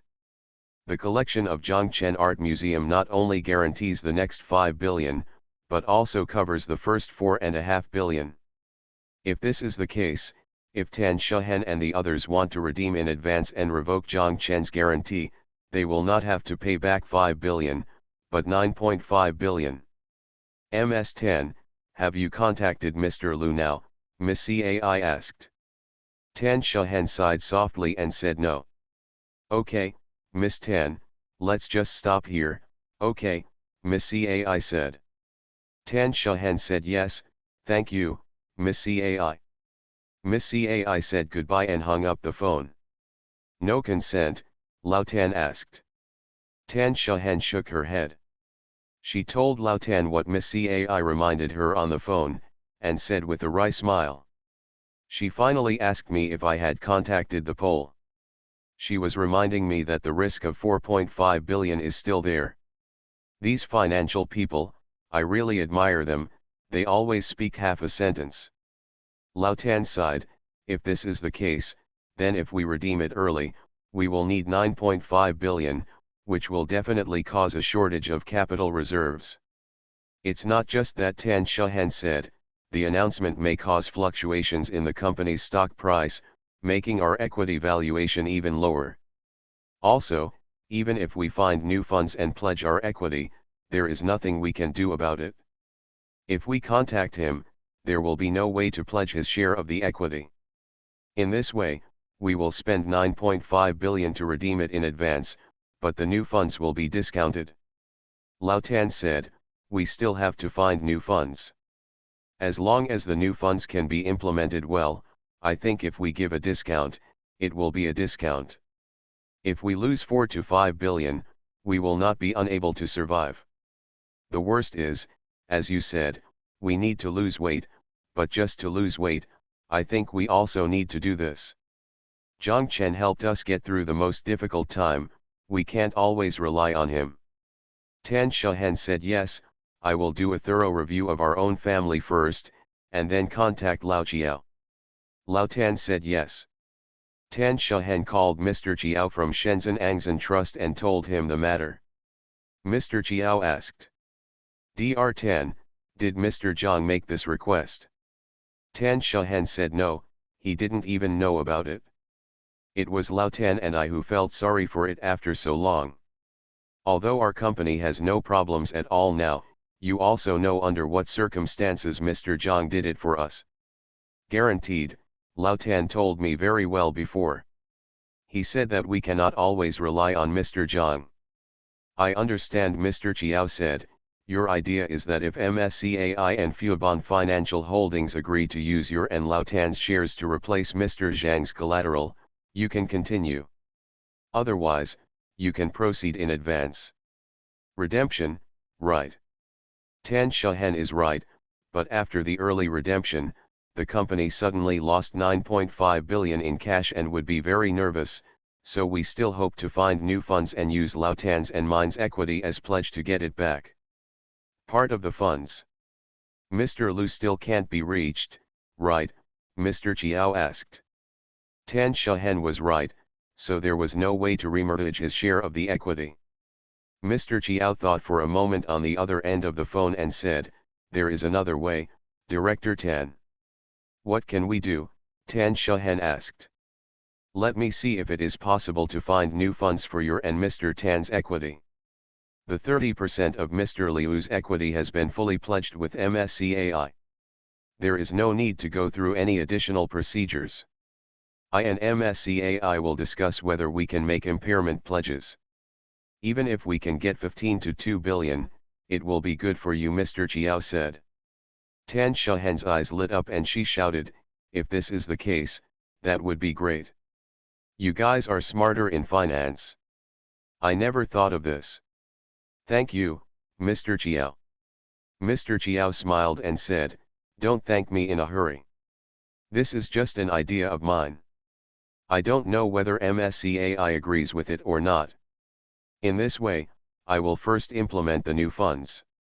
If this can be implemented well, I will meet with MSCAI. It's easier to talk about. Tan Shahan said, yes, Mr. Chiao, you are an expert, just help us arrange it. At around 10 o'clock in the evening, Mr. Chiao called Tan Shahan from Hong Kong and told her that several big guys from the Big D meeting were interested in your equity and agreed to pledge the equity to borrow funds or purchase it. Your convertible bonds. Big D meeting? Mr. Chiao, why does it sound like funds from the underworld? Tan Shahan said. Old Chiao laughed and said, if I tell you skull and bones, do you think it is the devil's money? Their emblem is a skull. Tan Shahan laughed and said, it sounds panicked. Then what if I tell you again, President Bush of the United States, Harold Stanley, the founder of Morgan Stanley, Richardson Dilworth, the head of Rockefeller Fund, and Shi, the founder and CEO of the Blackstone Group, Steve Schwartman, is a member of the Skull and Bones Society. Old Joe said, this Skull and Bones Society is an elite alumni association of Yale University. Tan Shahan breathed a sigh of relief and said, I know Yale University. Mr. Zhang's sister-in-law graduated from Yale University. It seems that this meeting is not so scary. So Mr. Chiao, what about this big D meeting you are talking about? Mr. Chiao said, there is nothing scary about this. On the contrary, many people cannot get close to them even if they want to. This is done by a group of Chaoshan bosses in Hong Kong, including the chairman of New World Group, Shark Dan Tung Zhenyutong, and Chinese real estate chairman Lu Luanxiang, chairman of Tsingtao News Group Ho Zikuo, executive director of Chongkong Holdings Yetak Chen, etc. They all like to play the Ho Big D card game at Zhenyutong's house, so it's called Big D Club. This Ho Big D card game is also the mainland's strive for the top. Striving for the top spot. Tan Shehen laughed, I know how to do this. In the past, the troupe went out to perform, and when we had nothing to do, we would also play cards and fight landlords. Mr. Chiao also smiled and said, okay, then next time you come to Hong Kong, I will take you to fight at Sha Bantung's house. By the way, his son Zheng Jiakun likes to fight landlords. Tan Shehen giggled, why are they so boring? Okay, Mr. Tan, next, I can contact Miss Cai. You wait for my call, Mr. Chiao said. Okay, thank you, Mr. Chiao, Tan Shehen said quickly. At noon the next day, Tan Shehen and Lao Tan were talking about this matter. Mr. Chiao called and told her that he and Xiahua would arrive in Hangzhou next Monday.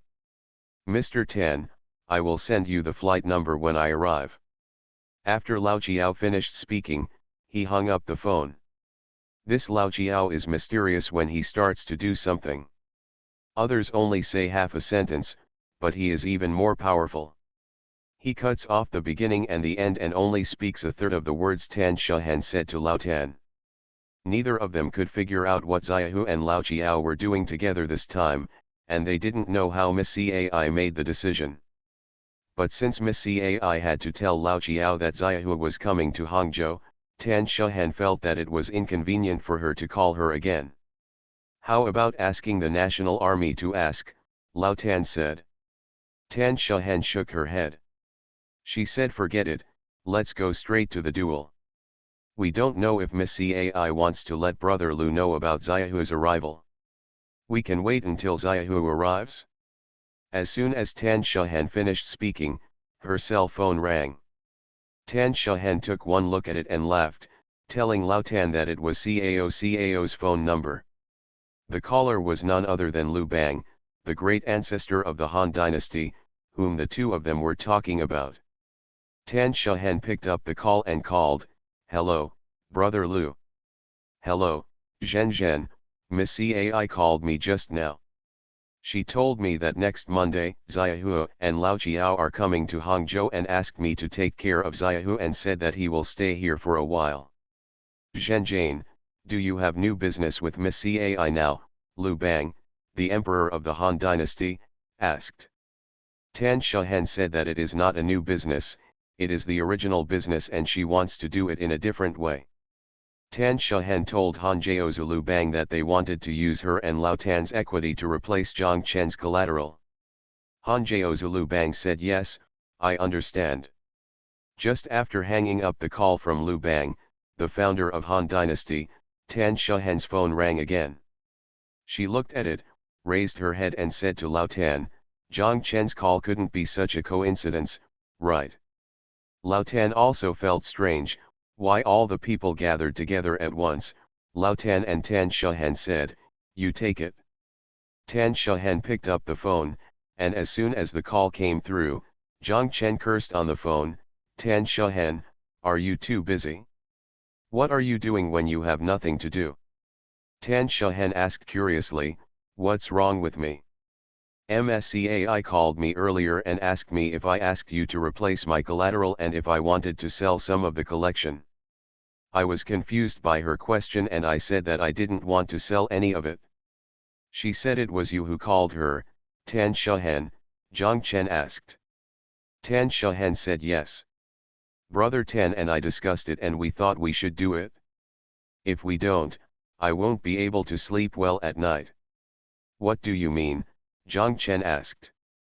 I don't mean anything else, I just feel that I can't keep you at risk, Tan Shahen said. Go away, don't bother. You have no risk. What risk will I have? By the way, I remembered it when you said this, Zhang Chen laughed. Isn't this collateral of mine a curse, making you want to be with me? I don't dare to go crazy with the pole. If this happens, it's great, and I can't even withdraw. What nonsense are you talking about, Zhang Chen? Lao Tan and I have already decided on this matter, Tan Shahen said. Zhang Chen said, I have already told Miss Cai that there is no need to bother anymore. It's fine as it is. You. Tan Shahen wanted to say something else, but on the other end of the phone, Zhang Chen had already hung up. When Tan Shahen answered Zhang Chen's call, she pressed the speaker phone. Old Tan could hear their conversation clearly. Tan Shahen hung up the phone and looked at Old Tan. Old Tan shook his head. Both of them couldn't laugh or cry.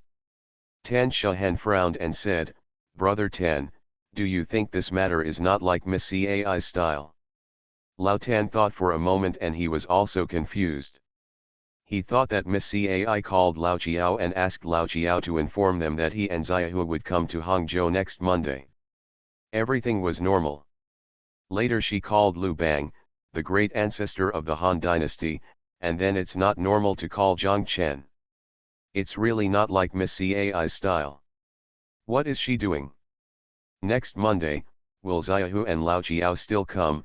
Lao Tan asked Tan Shahen. Tan Shahen looked at him and shook her head. She felt unsure. Thank you for the reward of 2 fishes at around 3 o'clock in the middle of the night.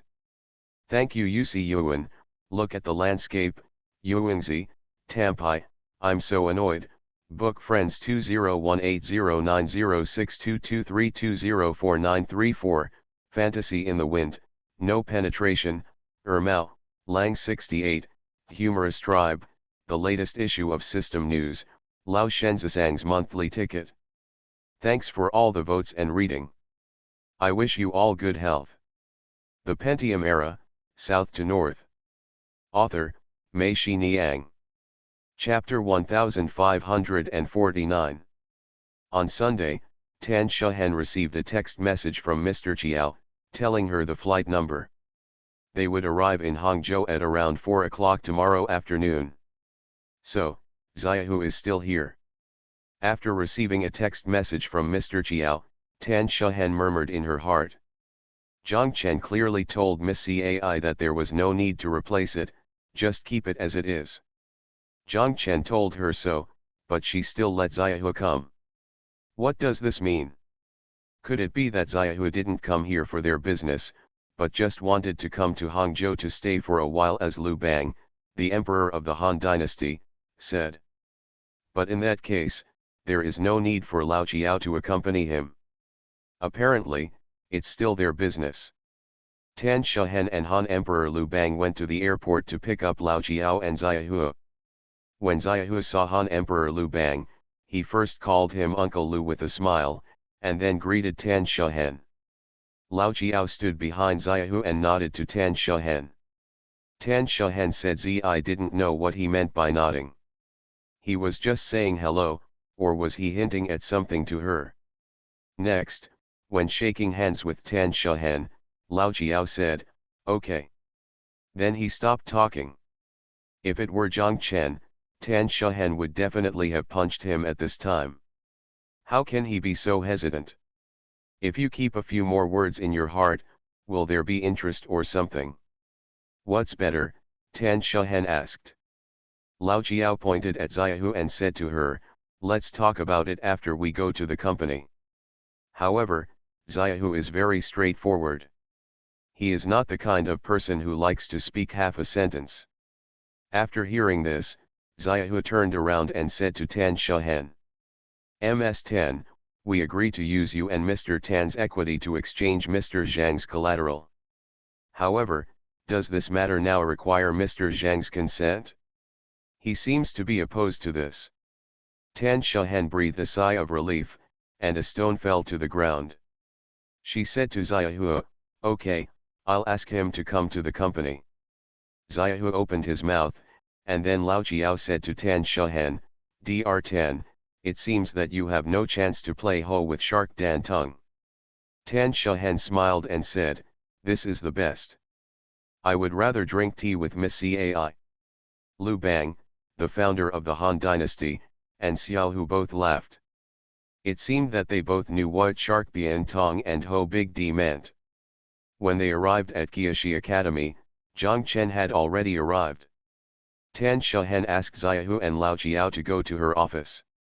Xiaohu said, "Miss Tan, let's go to the conference room first and negotiate the replacement in advance." It seems that he is quite impatient. Tan Shahan said yes. They walked to the conference room together. Lu Bang, the emperor of the Han dynasty, stood there and did not go with them. He felt that since they started talking about official business, it was inconvenient for him to participate. Xiaohu saw it, and he told Han Emperor Lu Bang, "Uncle Lu, come too. This matter is not a commercial secret." Everyone sat down in the conference room. Xiaohu got straight to the point and said to Tan Shahan and Lao Tan, "Ms. Tan, Mr. Tan, your 2 shares, plus Mr. Liu's share, according to today's Hong Kong stock price, your shares are worth more than 36.2 billion Hong Kong dollars, covering a quota of 9.5 billion yuan. Problem, and after your company's personnel adjustments, operations are now normal and risks are controllable, so we agree to your replacement request." Tan Shahan quickly said, "Thank you. Of course, even the value of this part of the equity is still not worth the valuation of the entire collection of Mr. Zhang's art museum. In our industry, Mr. Chiao should know that it is okay to exchange large for small collateral. We welcome it, but exchange small for large is something that has never happened before, and it is also the first time for us." Xiaohu said and turned to Zhang Chen and asked him, "Mr. Zhang, do you agree to the replacement?" Zhang Chen said, "I actually don't care. If replacement is troublesome, there is no need to replace it." Tan Shahan became anxious and kicked Zhang Chen under the table.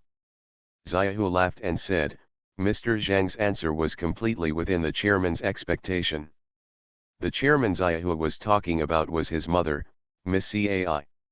Zhang Chen also smiled, and Xiaohu continued, "As I said before, there is no precedent for us to exchange small mortgages for large ones." The reason why the chairman agreed to the exchange was because of her love for Mr. Zhang's art museum. She felt that if all Mr. Zhang's collections were exchanged, storing them there is actually detrimental to the development of the art museum. First, some of your collections must be sold in exchange for other collections. Second, if it continues to be sealed, your cooperation and exchanges with other art museums will have to stop, right? Zhang Chen nodded. He had not thought about selling the collection, but things that affected cooperation and exchanges with other art museums had indeed happened. Zhao Xian had rejected 3 joint exhibitions in other places, as well as the collection. Zhao Xian also turned down all requests for loan, which would make their path narrower and narrower. Especially now, the exhibition of artworks is very different from the past. The curatorial plans we make are all thematic exhibitions. It is difficult for an art museum to include all the important works on this topic. It will definitely need if you want to borrow collections from other museums, since your collection is not willing to be lent to others. What reason would others have for lending their collections to you in the future? In this way, the exhibitions of their oil painting museums will become lighter and less authoritative, which will cause great harm to the oil painting museums. Zhao Xian had no choice but to reject all these requests. All their collections had been pledged. They were only keeping these collections on their behalf. Of course, they had no right to allow others to move or lend these collections at will. Zhang Chen said, "Thank you, Miss Cai, for your understanding." Xiaohu smiled and said, "We have shareholders who are opposed to this matter, but the chairman convinced him." Mr. Zhang, do you know how the chairman persuaded him? Zhang Chen shook his head. Xiaohu said, the chairman told him that this actually reduced our risks. The reason is very simple. The chairman believes that if something similar to last year happens again, Mr. Zhang will still provide guarantees for Miss Tan and Mr. Tan. Yes, is the chairman right, Mr. Zhang? Zhang Chen nodded and said, of course, I will definitely do it. The chairman said that in that case, we will not only have more shares of Splendid China, but also have additional collateral with a higher valuation. For us, the risk is very low. Xiaohu said, and everyone laughed. Lu Bang, the emperor of Han Dynasty, said, Xiaohu, your mother is watching people serve food. Yes, that is indeed the case. However, in the final analysis, all the due diligence and risk control we do are to identify the right person. Now that we have identified the right person, of course we can boldly serve the dish. The chairman trusts Mr. Zhang very much. Xiaohu said. Zhang Chen quickly said, thank you, Miss Cai, thank you Xiaohu. Okay, my mission is completed. Next, it's up to you, Mr. Chiao, and Mr. Zhang and Miss Tan. Xiaohu and Mr. Chiao said, and Mr. Chiao agreed. I'm just watching from the side, you can pretend I don't exist, Xiaohu said. Tan Shahen looked at her watch. It was already past 6 o'clock. Tan Shahen said, Mr. Chiao, shall we start the procedures tomorrow? Mr. Zhou said yes. Let's go have dinner, Tan Shahen said, and everyone stood up. Are you going to the Tuxiang garden? Xiaohu asked, and everyone laughed. Zhang Chen said yes, but not to the original place, but to the city. We opened a new Tuxianjiayuan hotel in the city. On the way out, Xiaohu said to Han Emperor Lu Bang, Uncle Lu, I'll take your car. When the others heard this, they understood in their hearts that Xiaohu still had something to say to Lu Bang, the great ancestor of the Han dynasty. When we got to the parking lot, Zhang Chen, Tan Shahen, Lao Tan, and Mr. Chiao were in a car, and Han Emperor Lu Bang and Xiaohu were in a car. When they got to the car, Tan Shahen said to Lao Chiao, Mr. Chiao, do you feel that it is easy to deal with this little tiger? That's where you are, Lao Chiao said, don't look at this little tiger's smiling face. He is actually very powerful. He has the ability to see the hidden tricks in financial reports and evaluation reports at a glance. I have two. He has never had any projects, and they are all very large companies. Now, even MSCAI relies on him a little bit. Really, so powerful? I really can't tell. Zhang Chen, can you tell? Tan Shahen asked. Zhang Chen said, I didn't even pay attention, but for someone as careful as MSCAI, if Xiaohu hadn't taken a moment, she wouldn't have let him come here alone. It's not like there are no people in a financial holding company as big as theirs. That's right, after all, it is such a large amount of money, Tan Shahen said. He defeated Zhang Chen's army earlier, Lao Tan said. He asked Zhang Chen if he would provide additional guarantees. He wanted Zhang Chen to promise in person. They knew that Zhang Chen's verbal promise was as effective as a written promise. It's really true, Tan Shahen sighed, they have quietly studied everyone. Both Mr. Tan and Mr. Zhang are right, Lao Jiao said, although Xiaohu said that he will just watch from the side, we can pretend that he does not exist, but Mr. Tan, if we continue to go through all the procedures, even if we don't say anything, we have to do it under his nose, and we have to do it in a very standardized way, and we must not let him feel that we are going behind his back. Tan Shahen said yes. Mr. Tan, there is another very important reason why Miss Cai agreed to you this time. Do you know what it is? Mr. Chiao asked. Is there another reason? Didn't Xiaohu already tell you everything? Tan Shahen was curious. Both points he said are right, but another reason is that MSCAI feels the pressure of the Big D meeting and she doesn't want to lose you, a high-quality old customer, Mr. Chiao said. You made her feel the pressure, Right, Tan Shahan said with a smile. Lao Chiao smiled. After a while, Lao Chiao said. MSCAI and others used to do business for Evergrande Group, but now all overseas funds of Evergrande Group are provided by the Big D Club. Su Jiyan is a frequent visitor to Sha Dan Tung's family, and he is also a Big D Club the Hoa keeper. Thank you Daos Hung 123 and Book Friends 2019051421534839 for your monthly votes. Thanks for all the votes and reading. Have a good evening everyone. You are listening to Novels at Bless Up channel. Wish you happiness and luck. Please subscribe to receive new novels. How do you feel about this novel? Please like and leave a comment. The Pentium Era, South to North. Author, Mei Shi Niang. Chapter 1550. Xiaohu got into the car of Han Emperor Lu Bang and drove out. Xiaohu asked Han Emperor Lu Bang, Miss Tan, and Mr. Lu, but they still haven't gotten in touch. Lu Bang, the emperor of the Han dynasty, said no, but don't worry, the poll issue has been resolved. Is there anyone else who will cause trouble for Mr. Lu and Miss Tan again? Xiaohu asked. Lu Bang, the emperor of the Han dynasty, said no, tell your mother and reassure her. Xiaohu then asked, since Mr. Liu's matter has been resolved, why hasn't he come back yet? I don't know about this. I think, firstly, he may not know that his matter has been resolved. He really doesn't know. Zhang Chen is handling the follow-up. Secondly, after all, the person who was working with them at the time even after he died, he still felt pressure in his heart.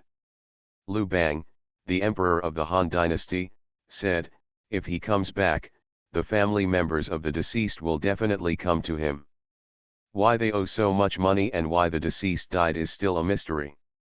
However, this has nothing to do with you. It will no longer threaten Jinxia Group.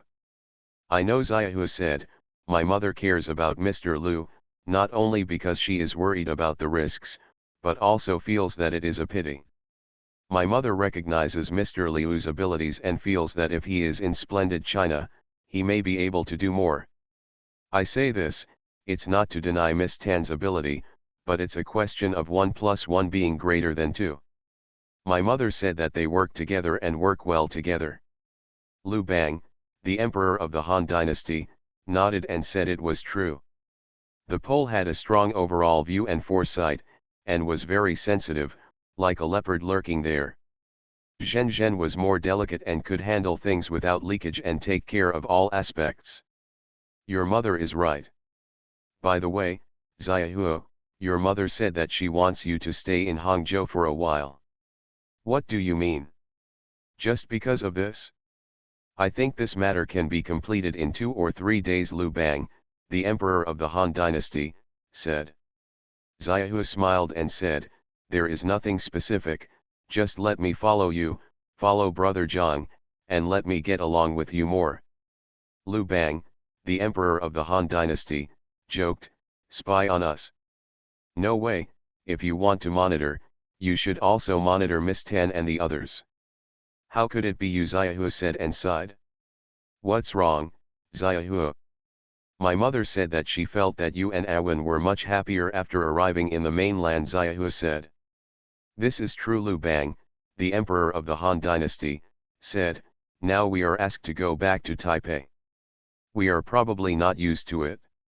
Not only us, but Mince Hung is also like this. He is thinking of finding a girl on the mainland. Really? Really, my family is in Taipei, and I have an elder and a younger one. There is nothing I can do about it. Mince Hung is alone anyway.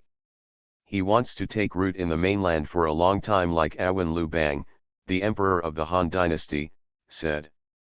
Xiaohu sighed again and said, sometimes, I really envy you. When I was studying in the UK, I felt that the UK was too small and very suffocating.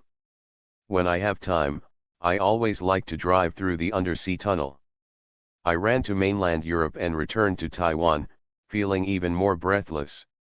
Then you can come to the mainland often. Lu Bang, the emperor of the Han dynasty, said, the political atmosphere on both sides of the Taiwan Strait is also good now. A direct flight from Daowen Airport to Hangzhou will probably be open soon. I will. Isn't this coming? Moreover, I think Brother Zhang and Miss Tan are both very good, affectionate, and righteous. My mother asked me to have more contact with you, and she also meant this.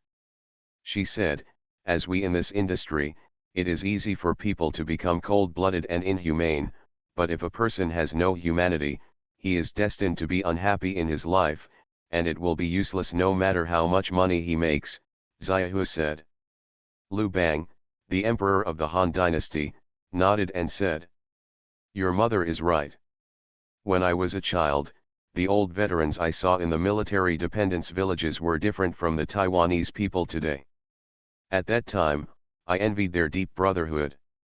When I came to the mainland, I saw Zhang Chen, Ganzi, Lao Meng, Xiao Wu, etc. You have never seen many of these people.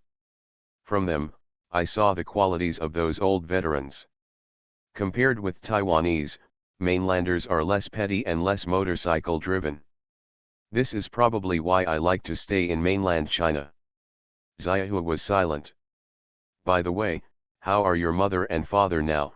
Lu Bang, the great ancestor of the Han dynasty, asked. It's still the same. The couple's status is still there, but they have stopped interacting with each other for a long time. My dad will avoid my mom if we meet him in the company, Xiahua said. Next year my mom may send him abroad. I want to go to the United States, but I am worried that when he gets there, he will carry my mother's flag and do mischief. I really can't figure it out. In this case, why don't they just leave? Everyone has their own difficult times to recite, and so does your mother. Others look at her as if she is very beautiful, but who knows how miserable she is in her heart. Xiahua, you must be filial to your mother. Lu Bang, the emperor of the Han dynasty, said. Xiahua nodded. After Tan Shuhen and the others finished their work here, Mr. Chiao went back to Shenzhen. Xiahua still stayed in Hangzhou and had nothing specific to do. He spent every day in Tan Shuhen's company, Zhang Chen's place, Lu Bang's central kitchen and Wang Minchen's shop. Now, Xiahua's names are Zhang Chen and Tan Shuhen. They are no longer Mr. Zhang and Miss Lin, but Brother Zhang and Sister Shuhen. When Xiahua arrives at Lin Shuwen's place, Lin Shuwen will catch him and ask him to teach the students 2 classes. Xiahua graduated from the London School of Economics and Political Science and his English is excellent. More often, Xiahua would ride a bicycle every day and go around the streets of Hangzhou. He told Zhang Chen and Lu Bang, the great ancestor of the Han dynasty, that I feel that this city is very close to me. Really, I'm not going to lie to you, I haven't learned much at all. Hangcheng dialect, when I am with you every day, none of you speak Hangcheng dialect, but no matter what, I can understand them when they speak Hangcheng dialect. Every day for dinner, Xiahua basically went to Zhang Chen's place to eat. Now it was no longer Tan Shuhen's turn to buy vegetables. Xiahua rode his bicycle and brought the vegetables back when passing by the market, and gave them to Xiali and Su Kioxin to wash and cook. The task still fell on Tan Shuhen and Zhang Chen. When they go out to eat, Xiahua will definitely follow them. Everyone also likes him very much. Even Xiali and Su Kioxin like to instruct him to do this and that. Su Kioxin said in front of Zhang Chen and Xiahua, this guy, it's easier to use than Xiao Wu. Zhang Chen laughed, and Xiahua also laughed.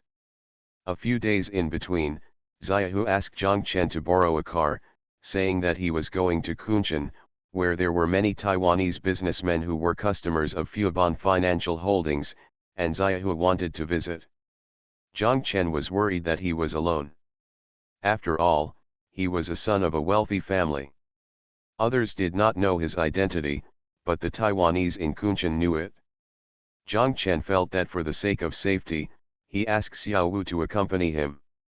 At first Xiahua was reluctant, saying that it would be okay to go alone. Lu Bang, the emperor of the Han dynasty, knew about it and agreed with Jiang Chen. He said to Xiahua, "Listen to your brother Jiang, your mother asked you to stay with us, and we will take responsibility for your safety." Xiahua had no choice but to ask Xiahua to go with him. Unexpectedly, after returning from Kunshan, he and Xiahua had become very good friends. Even the training ground used by Zhang Xiangbei in the fabric warehouse next door was reactivated. He followed Xiao Wu and started exercising. However, Xiao Wu said that his understanding in this regard is much worse than that of Zhang Xiangbei. Xiahua always came to Jiang Chen's office with a bruised nose and a swollen face, but he was still smiling. Xiahua stayed in Hangzhou for almost a month before returning to Taiwan. He carried the bicycle Hangqi from downstairs upstairs and locked it in the room. The house where Xiao Wu and Lu Ligan used to live is now occupied by Xiao Hu. Xiao Hu and Jiang Chen said, "Brother Jiang, don't arrange to leave my room, I will come back to live there." Jiang Chen said, "Yes, you can take the key with you and you can come and go at any time." From then on, Xiaohu really returned to Taipei for a month or two before coming to the mainland, to Hangzhou, and to his own house upstairs in the dynamic zone. The scope of his activities in the mainland also began to expand, not only to Kunshan, but also to Guangdong and Beijing, to Henan, to Chongqing, to Hubei, flying everywhere. When he flew, Jiang Chen asked Xiao Wu to accompany him. Miss Cai started slowly and handed over all the business in mainland to Xiahua. This is something. By December, the partial adjustments predicted in the August issue of Caijing magazine had come true, and national-level real estate control policies began to be introduced one after another. At the Central Economic Work Conference that concluded on December 7, the trend has changed. For the first time in many years, real estate is no longer described as a pillar industry. On December 9, the third day after the conclusion of the Economic Work Conference, the director of the National Development and Reform Commission made it clear that speculative housing purchases should be curbed.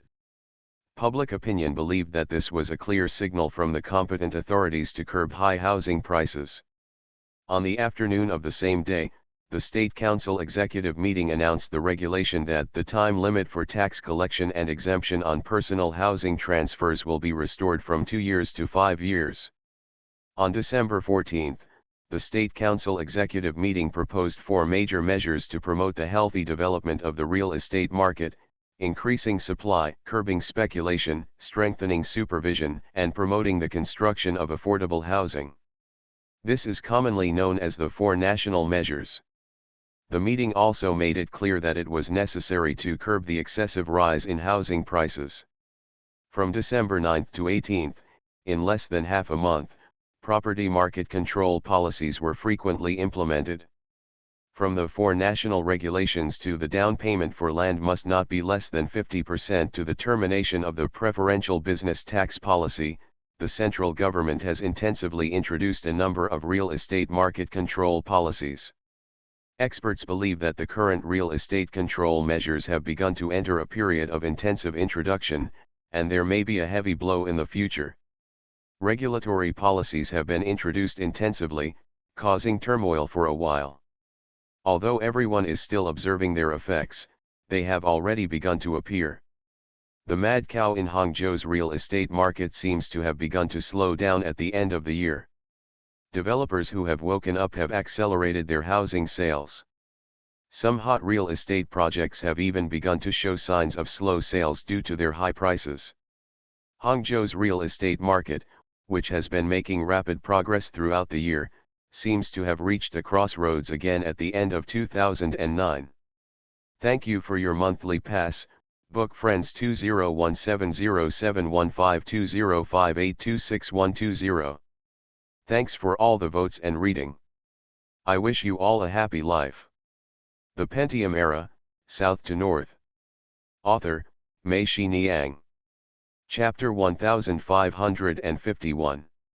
The real estate market was booming in 2009, especially in first-tier cities and provincial capital cities. These cities are also the cities with the most concentrated resources, the most concentrated media, and the most developed internet. In terms of dissatisfaction with high housing prices transmitted by the media and the internet, it is mainly the voice of dissatisfaction among the masses in these cities.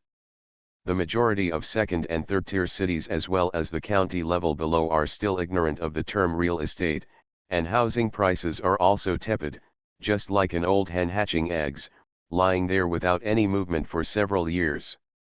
Even in 2009, when housing prices in first-tier and provincial capital cities skyrocketed, real estate developers in these places could only feel envious. There are only a handful of real estate developers in the entire city, and they are all piecemeal small developers. Such developers have a single source of funds. In addition to having a good relationship with the bank president, they can borrow part of the funds. This part of the funds, in fact, it is limited. 10 million is already the limit. No matter how much it is, even if the president wants to help you, he will not have the authority. There are also few local banks. In addition to the 5 major state-owned banks of the Workers' and Peasants' China Construction Bank, there are also credit cooperatives. The reach of other joint stock banks cannot reach that far. If the loan funds are not enough, we have to rely on loans from relatives and friends and social financing. Every time macro control comes, they are the first to be affected.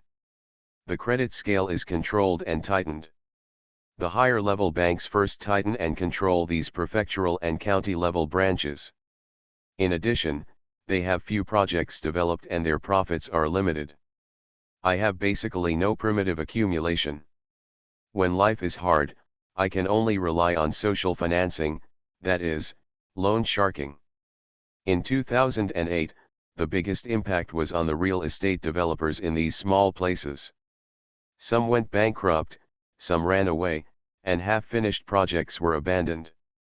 Even the loan sharks themselves also ran away. Their money is collected from every household below, and if the developer runs away, they have no other way out but to follow. Those who can't find money and can't find anyone, finally have no choice but to go to the government, so the local government becomes the main victim, and they are miserable. For some real estate developers who could survive 2008, by 2009, although they could only watch the high housing prices, bank presidents finally became active and had some authority to grant development loans. In addition to the fact that half of these real estate developers are also builders themselves, a trickle of the RMB 4 trillion water has trickled down to the local governments in these places. The local government started to carry out infrastructure construction, and they also won some projects. In 2009, the real estate developers in this part of the country breathed a sigh of relief. At the end of 2009, they saw that macro control was coming again and money was about to tighten again. They were frightened. The tragic situation of their colleagues who fell in 2008 was still vivid in their minds. They were uneasy and did not know this scene. Will it happen to him next? Many people have begun to make up their mind to stop playing, and with the little money they still have, they are preparing to go abroad or retire. In counties like these in Zhejiang, this trend is even more obvious. They know that if they don't have money, they may not be able to continue playing for a long time. I can't even borrow money from loan sharks. The impact of 2008 was all round.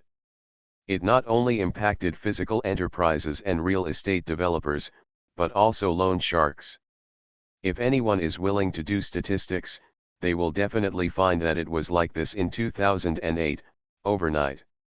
The number of loan sharks and various money brokers who have run away from time to time is no less than that of small and medium-sized enterprise owners. If 2009 is a watershed for real estate, it is also a watershed for loan sharks. However, no media or researchers have ever seriously faced and studied this underground industry. Beginning in 2009, the entire business model of the surviving and new loan shark companies began to change. The funds they lent began to become small and scattered. In the past, tens of millions were loaned out with just a signature. Well, 1 or 2 million is already considered a huge amount of money, and even if you are a big company, credit and reputation are no longer enough to borrow money, and all require physical collateral. Moreover, the amount is getting smaller and smaller, and the guarantee measures need to be stronger and stronger. Eventually, loan sharking begins to separate from physical enterprises and real estate. It is very simple. If people have collateral, why are they looking for you and asking you for such a high price? What is the capital cost used for? Why don't we go directly to the bank? No matter how the bank's credit scale is controlled, there is always a way, and no matter how it is regulated, mortgage loans will always be a welcome project for banks, especially those of credit unions. Private funds that were freed from real enterprises and real estate began to enter the property market and stock market. When the stock market was also depressed and the property market began to be suppressed, some funds began to target agricultural products, frying garlic, stir-frying ginger, and stir-frying rice. Some of the funds still remain in the hands of loan shark companies. They find that fewer and fewer companies come to them, but the money in their hands always has to go somewhere. They begin to turn to individuals and eventually evolve into consumption. Loans, campus loans, and various loans. An interesting phenomenon is that when campus loans were at their most rampant, the phenomenon of loan sharking forcing entities to die one after another in the past few years has become very rare in Zhejiang. The reason is that because of the high threshold, loan sharking funds and private funds are no longer available. It may have flowed to real enterprises, and even loans between relatives and friends have become treacherous. These are also things for later. When Tan Shehen and others were dealing with the replacement of mortgages, the sales offices in various places were still booming, and funds continued to come in every day. They had unprecedented large-scale capital reserves. By December, various controls when measures came one after another, Tan Shehen felt that the time had come and they could start operating against the market trend. Tan Shehen and Lao Tan said something they often said in the troupe. She said, "Brother, we can send the drama to the countryside." Old Tan smiled, and he replied with a mantra that they used when they were young, words that Tan Shehen could also understand. He said, "The world is vast and there is a lot to be done." It was indeed the right time for them to go down at this time. The local government treated them all as guests. The small developers who were exhausted or were preparing to pack up and go abroad regarded them as nectar and timely rain. Tan Shehen and the others conquered the city and captured the land. Soon, their roots extended to every county in Zhejiang, especially the 7 counties and cities below Hangzhou. Tan Shehen has already decided to give up the stage in Shanghai and Hangzhou to those big brother companies with Chinese and Guo prefixes. At this time, along with various real estate control measures, there was also a voice saying that in the future, central and state-owned enterprises should be restricted and step by step to withdraw from the real estate market. When he read the news in the newspaper, Lao Tan asked Tan Shehen, "Had we made a wrong judgment? Don't let us give up the stage." Big Brother did not appear, leaving opportunities for other real estate companies. After Tan Shehen thought about it for a day, she told Lao Tan, "I don't think so. This is just a delaying tactic, just an explanation.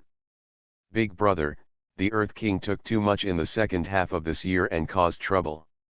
This is just to extinguish the fire temporarily. The purpose is still we want to draw the fire to private real estate developers like us who do not have moral blood flowing in our veins." Later, it was proved that Tan Shehen's judgment was correct. The so-called withdrawal of state-owned enterprises and central enterprises from the real estate industry was the biggest bad check issued at the end of 2009. By the middle of 2010, even the dullest private real estate developers found that it was no longer possible for them to make a difference in first-tier cities. Starting almost this year, private real estate developers in first-tier cities have been unable to acquire new land except for continuing to develop the existing land in their hands. Even under the background of regulation, Big Brother is still as arrogant as an ox, leaving no chance for them. Following this, they also turned their attention to the second and third lines, to the lower levels, and some even began to look abroad. I don't stay here, I just go around looking for food. Tan Shahen called Zhang Chen and told him, Zhang Chen, I am very scared. What's wrong? Zhang Chen asked. I don't dare to tell other people, I can only tell you, Tan Shahen said. I don't know if my decision is right, I don't know for sure, forget it. Where are you? In the company, Zhang Chen said. Then I'll come over now. Zhang Chen said yes. 10 minutes later, Tan Shahen arrived at Zhang Chen's office. Zhang Chen saw her coming in and asked, What are you afraid of? Give me water first, I'm dying of thirst, Tan Shahen said. Zhang Chen went to the water dispenser to fill her with water. Is there any coffee? Tan Shahen asked. I'll go, there are still a lot of demands, Zhang Chen scolded, but still made her a cup of instant coffee. Tan Shahen said thank you. She said she was thirsty and wanted to drink coffee. But when she got the coffee, she was not in a hurry to drink it. Instead, she put it on the coffee table. She looked at Zhang Chen and said, Zhang Chen, I really don't have any confidence in my heart. What happened? Zhang Chen asked.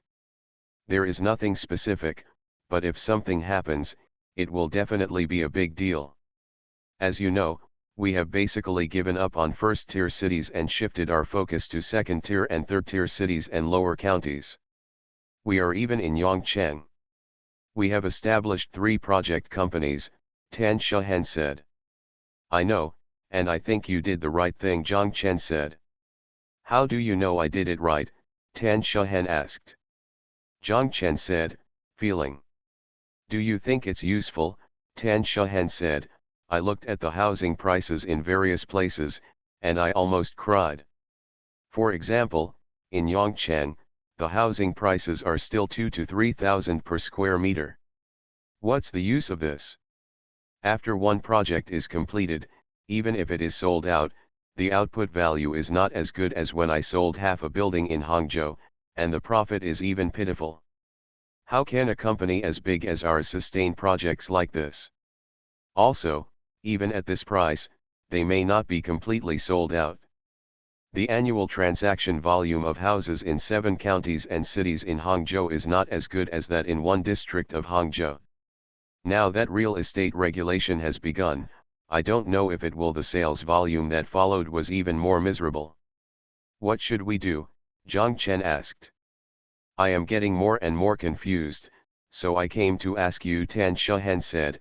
I am sure that we will have no chance in the first-tier cities, but when we go down, I don't know if we have taken this step. Right. Thank you for the reward for ranking third from top to bottom, 2 fishes, 1 above the bottom, and 3 o'clock in the middle of the night.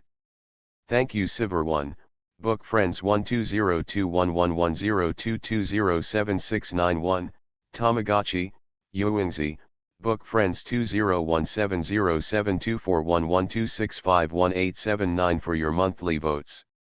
Thanks for all the votes and reading. I wish you all good health.